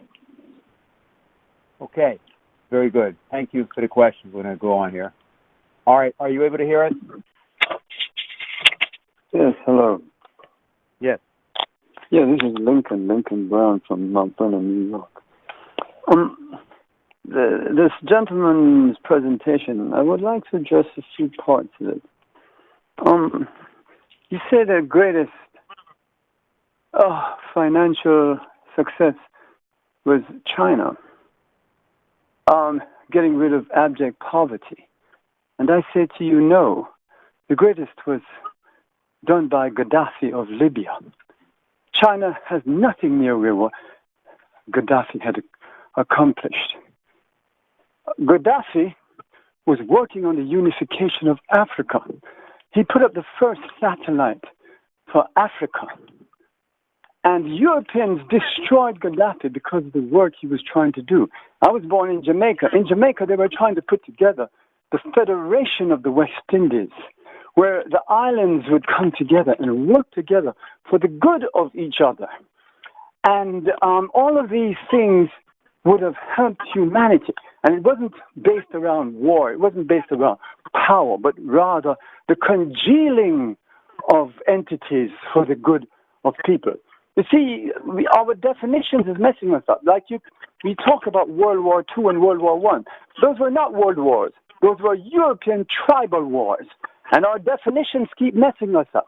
And I think that what Gaddafi did was even more relevant than what LaRouche did or was trying to do. And yes, I respect LaRouche, and I think it's sad that someone who was very pertinent, very present in our time, like Gaddafi, was murdered by forces, European forces from America, Obama, Hillary Clinton. Hillary Clinton even came on television and bragged about his murder. And I hear people here talking about getting exoneration for LaRouche. What about justice for the murder of Gaddafi and the destruction of Libya? Libya was the most successful African state. And this country and NATO, they destroyed that country. Just like you had Aristide of Haiti. Aristide came and he was the first one to end this dictatorship, this oppressive dictatorship. And the powers that be in America went there and took that man out of his country. And I wonder, in terms of speaking about the worlds coming together as one, who is going to rule? Who's going to be the leadership of that? White men? Europeans? European powers like that of Italy, etc., the Vatican, America? I think we have to be very careful about these things. And the reason why certain sectors want to respect China is because of China's military might. America, Europeans, that's all they respect, military might. And yes, I believe in science because I was once a medical student.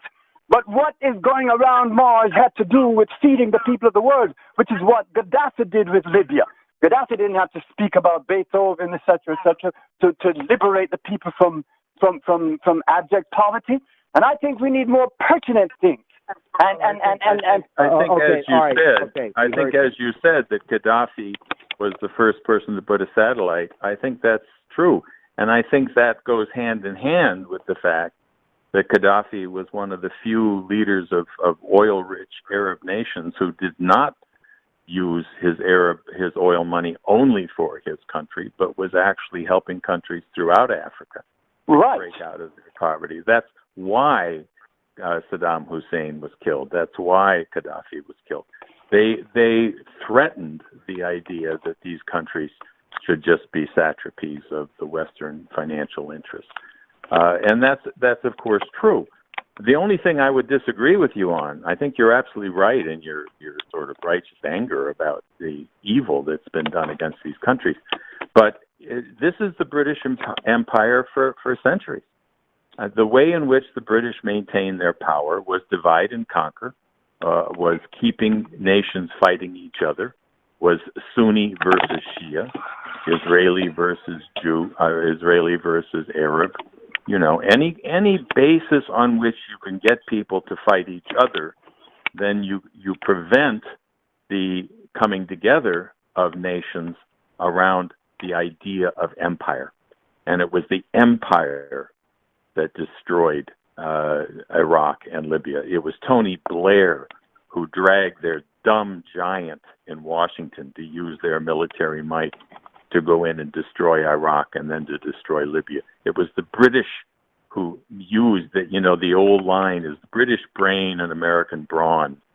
And it was with the death of Roosevelt and then the assassination of John Kennedy, who would not put up with this, that the U.S.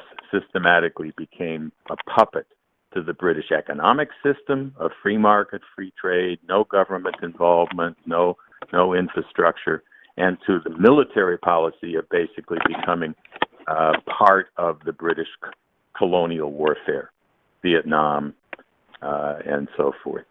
So, I mean, this is what we're dealing with. As far as the Chinese role, China is the most ancient nation on earth.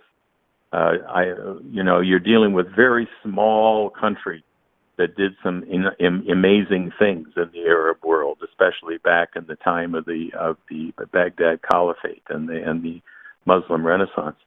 But what you have today in China has to be recognized, I think, by everybody. And I think it is recognized by most of the world, even by its enemies, as the most extraordinary transformation of the biggest nation that's ever existed into one of the most productive nations that believes in its people and that it believes in the idea of scientific technological progress as the basis for uplifting even the poorest of their people through high-speed rail, through nuclear power, through creating those kinds of infrastructure policies that make it possible to do this amazing thing where they eliminated poverty. Now, Gaddafi had done the same thing in Libya. People don't know that probably, but, he had basically eliminated poverty in Libya. There was free education, free health care, and so forth for everybody, no matter who. But it was partially because they just had an enormous amount of money from their oil. What China's done we can't say, but he used it. He used it. Oh yeah, he used it right. for the good of the people. I agree. I agree. He was so concerned for the people that a fraction of the oil intake went into everybody's bank account yearly. That's how concerned he was for the people. And people don't know this. What I'm saying, though, is the fact that we are silent about things like this and we allow this to continue. That's why they continue with their wickedness. The same way we are out here protesting, we should be protesting about the murder of Gaddafi and the destruction of Libya. We should not let them get off the hook with this. Yeah, but protesting is going to get you so far. When I say protesting, I don't mean, I'm not talking about walking the streets, etc. I'm talking about doing something so that they pay a price for it. That's what I'm talking about.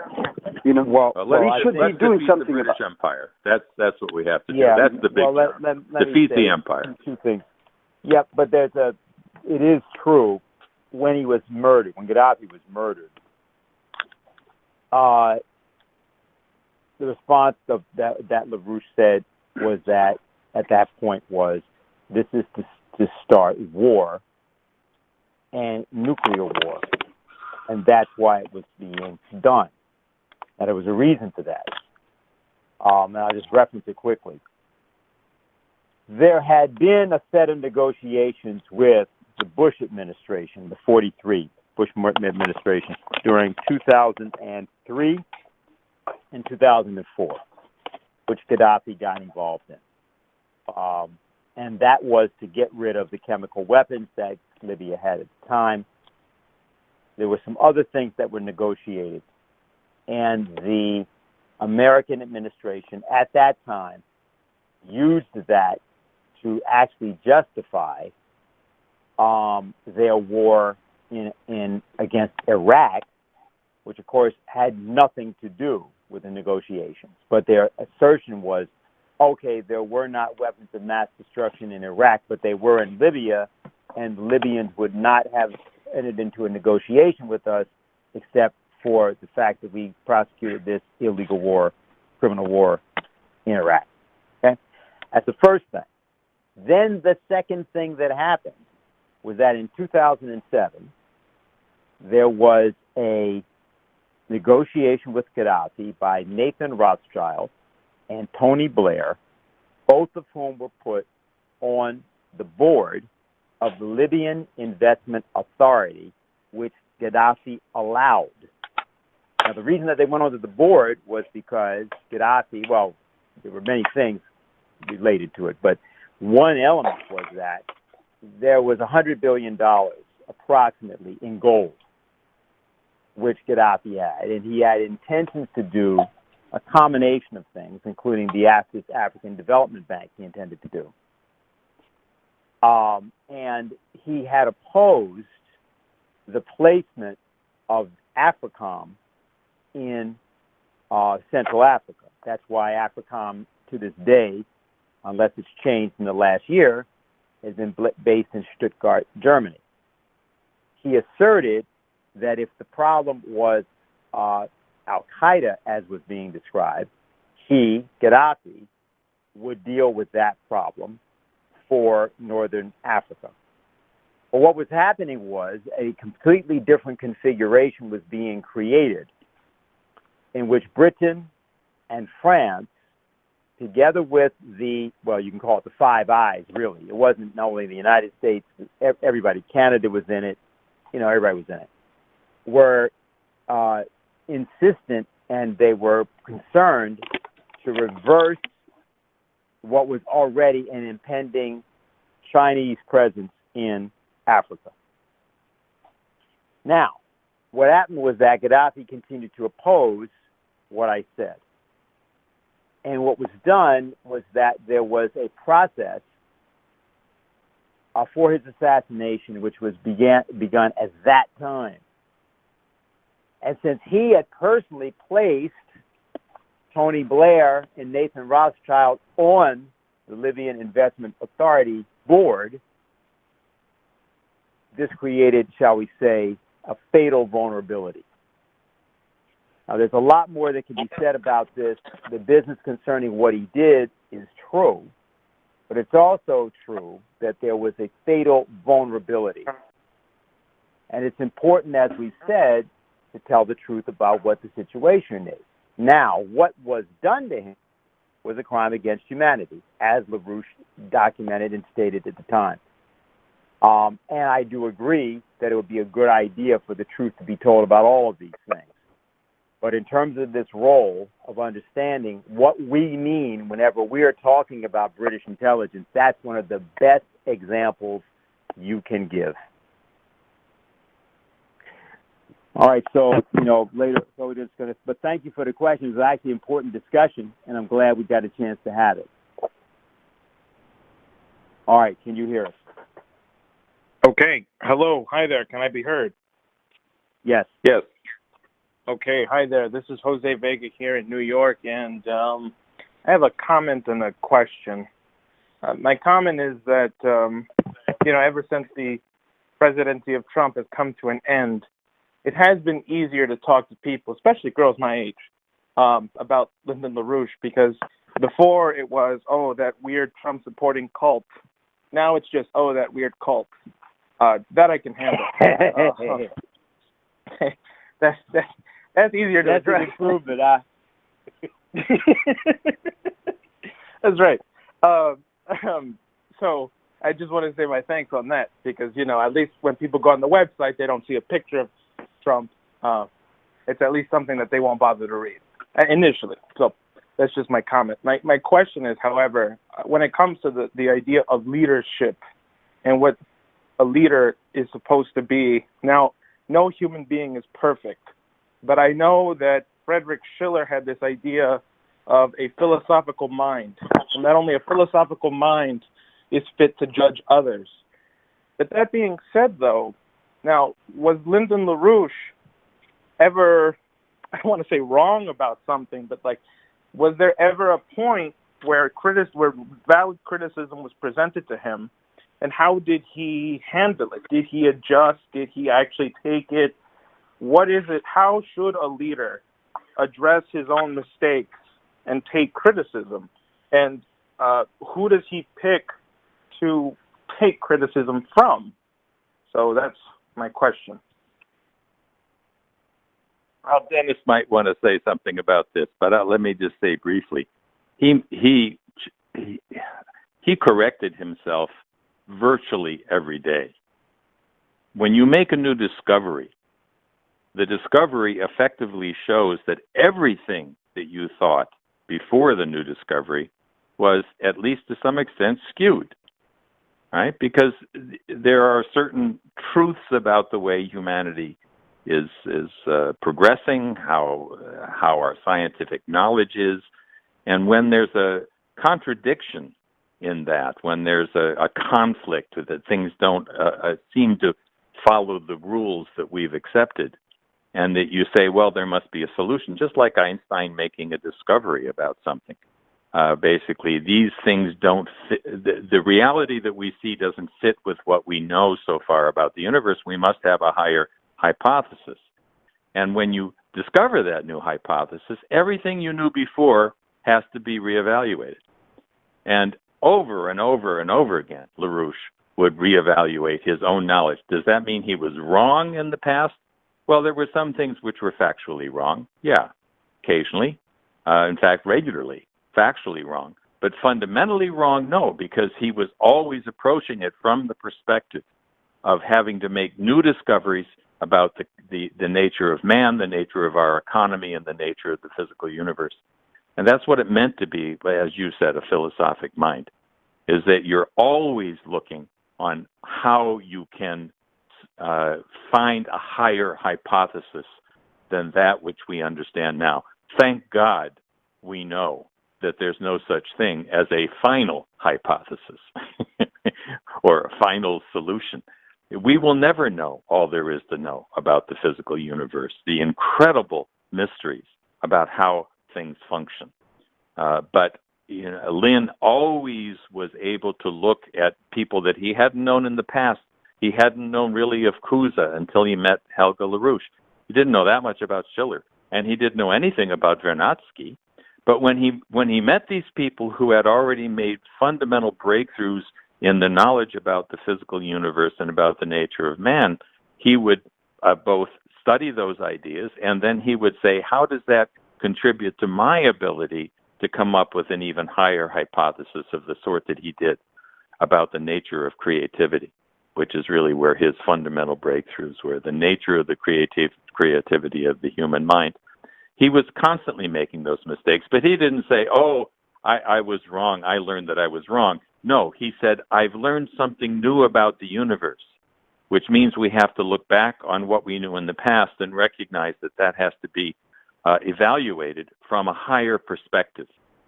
And this, of course, goes to the Cusa question that Helga likes to speak about the coincidence of opposites and so forth. These are fundamental philosophic issues, but they have to do with not getting stuck in a certain fixed paradigm, a fixed set of axioms. It really goes to the very essence of Lynn saying that the world cannot be described algebraically. There's no such thing as a logical system like Aristotle believed or like Bertrand Russell believed. It's not possible that the nature of the physical universe, which is a non-entropic, non-algebraic developing process, it's never going to stop developing. And what makes man unique is the fact that we have a mind which participates in that unfolding creation. That's what it means to be imago viva Dei, to be in the living image of God, is that this human race alone has this creative potential in its mind in which it can increasingly discover those physical laws of the universe and actually contribute to advancing the level of knowledge and the basis upon which the human race exists on this planet and in the universe. So I think that's the only way you can look at the question of how you deal with mistakes. You don't just say, oh, I was wrong. You say, what's true? How do I discover the higher truth, not just some factual difference?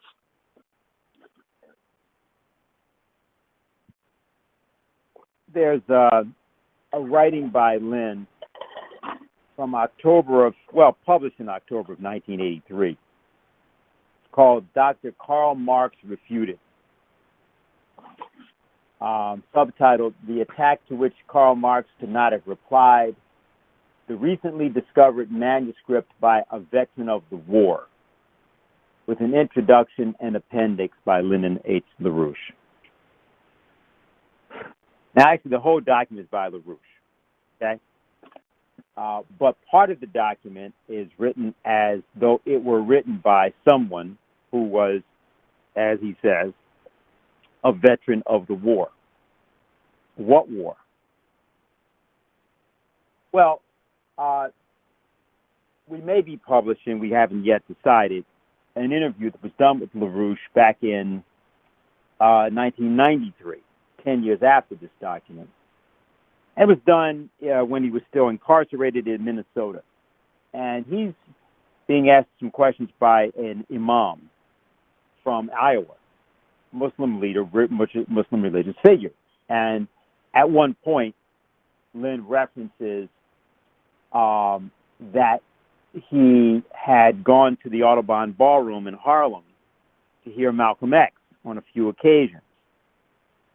And he says, yeah, that was at the point that Malcolm X came out, and he means after 64, and prior to his assassination in February of 65. And he references in that case how he saw Malcolm. He said that Malcolm said, he had to be true to himself, and that there were things that he had learned and he changed, and he had to stay true to that. There's a book that Lynn wrote called Dialectical Economics. He wrote it, he finished it in 1975. And what's relevant about this book is it's kind of a documentary on a set of lectures he gave. And he had talked about these lectures in this interview with this Muslim official. And he said, well, I saw something happening in the world, and particularly in the United States, in 1963 and 64. And he said it was the most evil thing that I had seen, and that was that there was a change in the culture happening. And people later called it the rock, drug, sex counterculture, but, I just knew it was evil. And I saw this directed at young people in particular. I was in my 40s, and I thought to myself, well, what can I do about this? I said, well, the one thing I might be able to do is teach, because I know something about economics. He said Marx was the big rage at the time. I went in, I taught what people thought was Marxist economics, but I taught my own ideas about method, and I taught how to think about these things. And then he says, now as I did this, I didn't realize it, but I began to become important. I didn't realize how important I was becoming. But the way I found out was because people started attacking me. And he mentions being attacked in a series of lectures by Margaret Mead, the anthropologist, and also the head of the American Association for the Advancement of Science at a certain point, too, and others. And he said, and suddenly I found myself thrust on a completely different stage. And I did a lot of things. So the reason for me giving that answer is because that is the practice of discovering the truth. In the practice of doing it, that's what leadership does. And you may have to find out, and you may have to discover things in many different fields of knowledge. Usually people fail. Now, Lynn was unique in that regard because he found a way to figure out, no matter what the field was, some way of apprehending what it was really about. And so that would be the best I can say to you about how this process really works. As to who a leader asks to correct him or her, tell you the truth, they can ask away, but fundamentally, the only person that really does it is they do it. If they don't do it, it doesn't happen. I would emphasize in what Dennis said is that Lynn's so-called philosophic discoveries were not philosophic discoveries discovered in a back room someplace. It's because he decided and began to go out to try to change the world and organize the population, that he was fighting for his ideas, and in the process developed higher principles than he had previously known. If he had not been fighting to organize the population and change the world, he probably would not have been able to make those discoveries. They're not separate processes. You don't make discoveries, one kind of person sitting in a university or someplace, and another who's out leading a revolution. It's not the way it works. It's unless you're willing and committed to fighting to actually advance humanity, then you also are not going to be able to make those kinds of philosophic discoveries about the nature of man and the nature of the universe. And that's one of the primary things that makes Lynn such a unique character in history. Okay, we're going to move on here and try to wrap up. Let's see what we have here. We have two more people with questions. We're already at 11. So we're going to ask that we take the two questions together. So I'm going to go to the first person, and then we'll go to the second person. Okay, are you able to hear us? Can you hear me? Yep. Yes, okay. This is Pat again in Northern Virginia, and I have a rather prosaic question, actually. I've been trying to, for the last 2 years or so, to talk to the people around here in Northern Virginia, and I get shut down immediately, and the first thing people say is LaRouche. Oh, he was a communist or a Marxist, and there are some people who were on or were affiliated with somebody who was on the jury trial of LaRouche.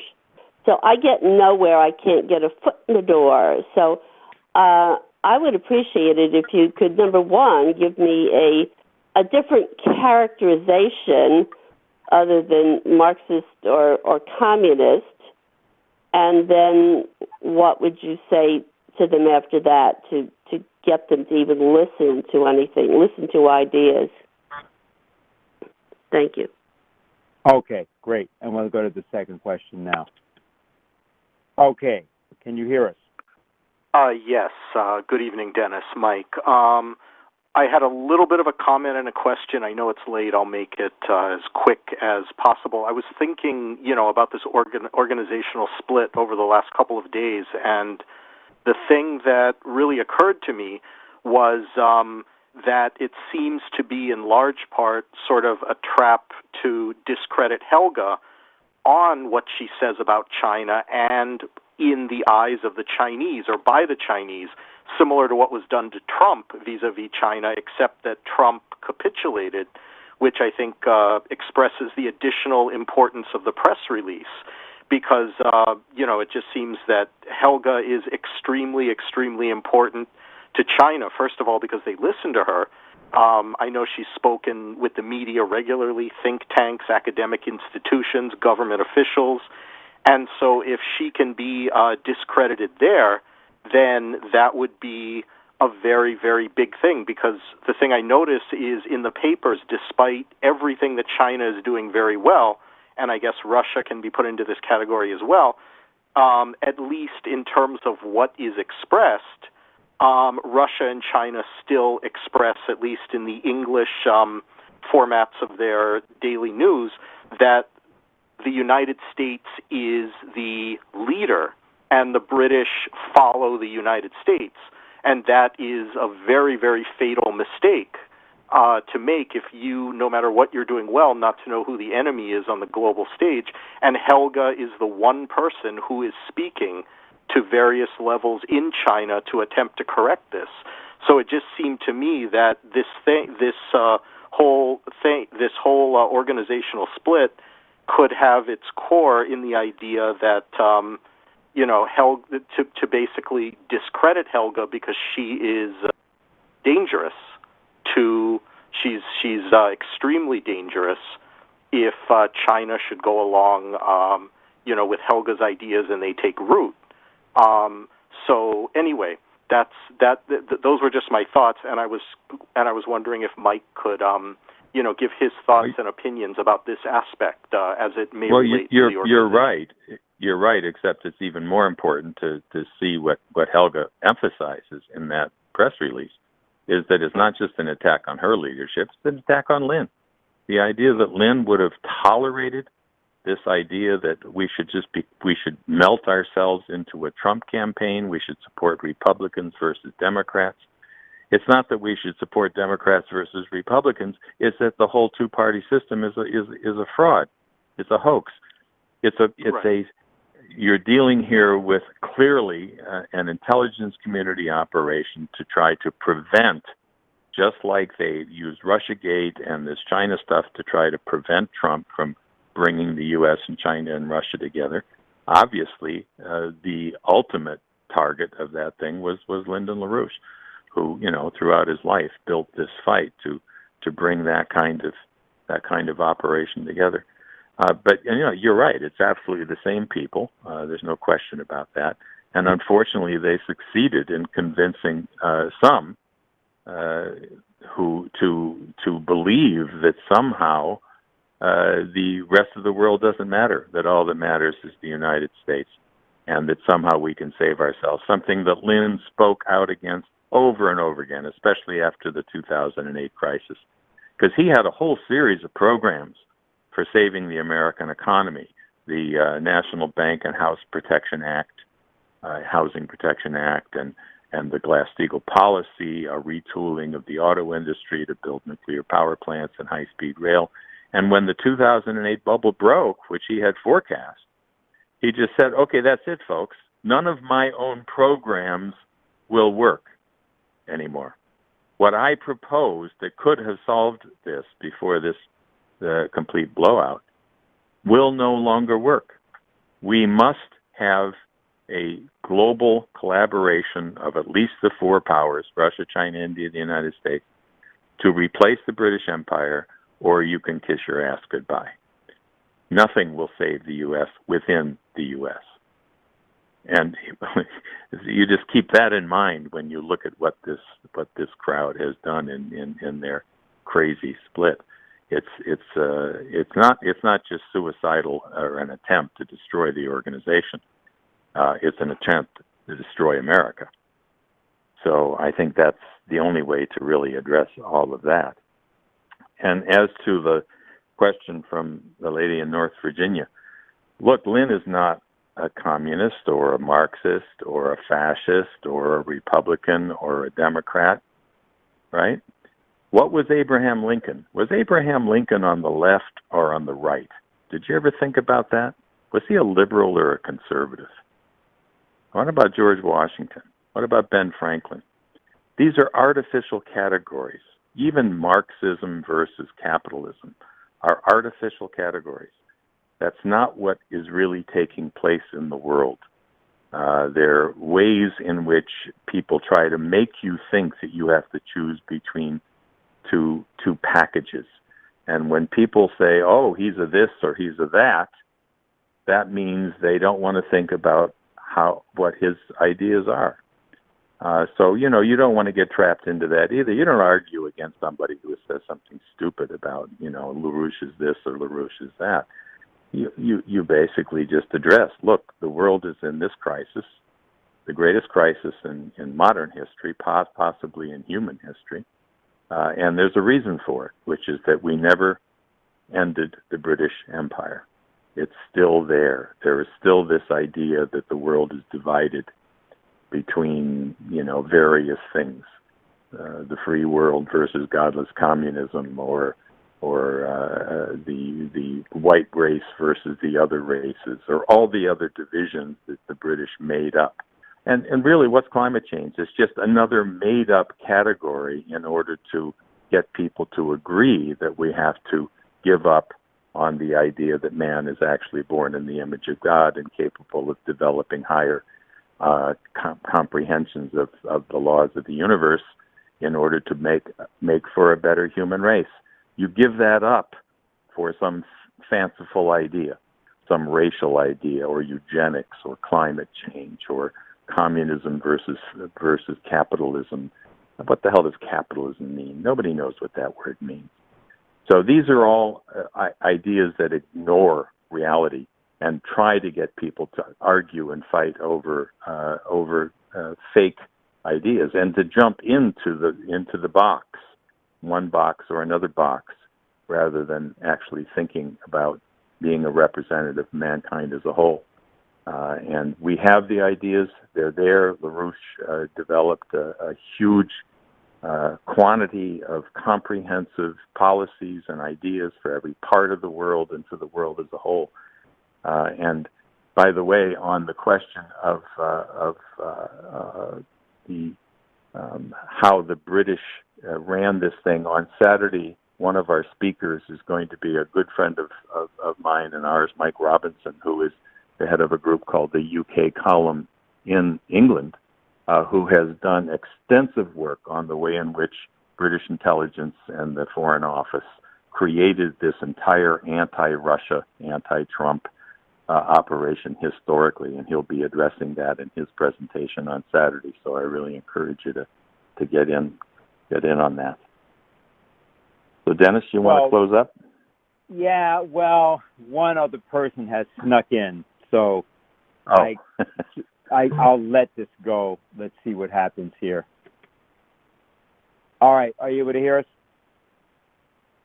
Can you hear me? Yes, we can. Yeah. And Mike, Percy Shelley stated clearly in his defense of poetry, something that Lynn fulfilled, that Helga mentions, that Lynn had he represented the true meaning of agape. I mean, the people who did this in LPAG represent, and anyone that's actually resonating with Lynn's ideas knows what the difference is. So anyways, I think Helga, and with others, released Lynn from prison, but now we all have to be involved in releasing Lynn from this mental prison that these bastards did, and they're not going to succeed. So, no, I agree. I don't think they'll succeed either. We just call on absolutely everybody to circulate that press release from Helga everywhere, because you want to make sure that people know that these ideas of Lyndon LaRouche are not going to be perverted. We are in the process of publishing Volume 2 of the collected works of Lyndon LaRouche through the LaRouche Legacy Foundation. We hope to have that out within a month or two. If you didn't purchase the first volume, I strongly encourage you to get Volume 1 of the collected works of Lyndon LaRouche. These are crucial for humanity for the future. And we're going to try to publish absolutely everything he did. Who knows how many volumes? 100 volumes? 150 volumes? I mean, this man was prolific. And that's our duty to humanity while we carry out his fight, in real time. Okay, thanks a lot for that. All right, so now we are at the conclusion, and I'll just say a few things to people. First of all, of course, join us tomorrow night for the New York Symposium with Diane Sayre. You can get that at SayreForSenate.com. You can find her there. And then, of course, there's going to be on the LaRouche, the Saturday, actually, it'll be a Schiller Institute event. So you'll find us there. And that'll be at 2 o'clock in the afternoon.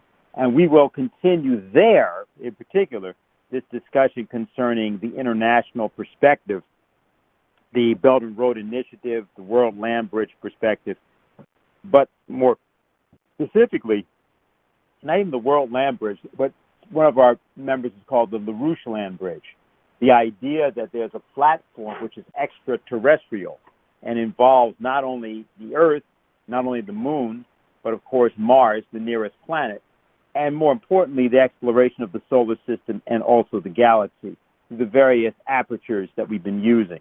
Various telescopes, the explorers, the Voyager spacecraft, and other such means. This, of course, is not only something being done by the United States, but many other parts of the world. So that's number one. Number two, get our copies, get our Great Reset report, the Great Leap Backward report, and get that circulated. Also, it'd be important for people, obviously, from what you heard, to contribute. And our Executive Intelligence Review, which has been largely revamped, that's something that Mike works on as well, is the way to go. People subscribing to that and subscribing to our alert system, as we call it, the Emergency Alert Service, and so on. These are various publications, and I would just suggest you get in touch with the various organizers that you work with. And otherwise, you can contact us or request these matters, anything about these things, particularly this coming Saturday. We will be taking questions and discussion at that time. So I think there's plenty of work that can be done, and I think you got a good orientation tonight as to what is required to do it. So on behalf of the LaRouche organization, I want to thank everybody for listening, and we're now going to sign off. We'll see you on Saturday or tomorrow night or back here next week. This session is no longer being recorded. Goodbye.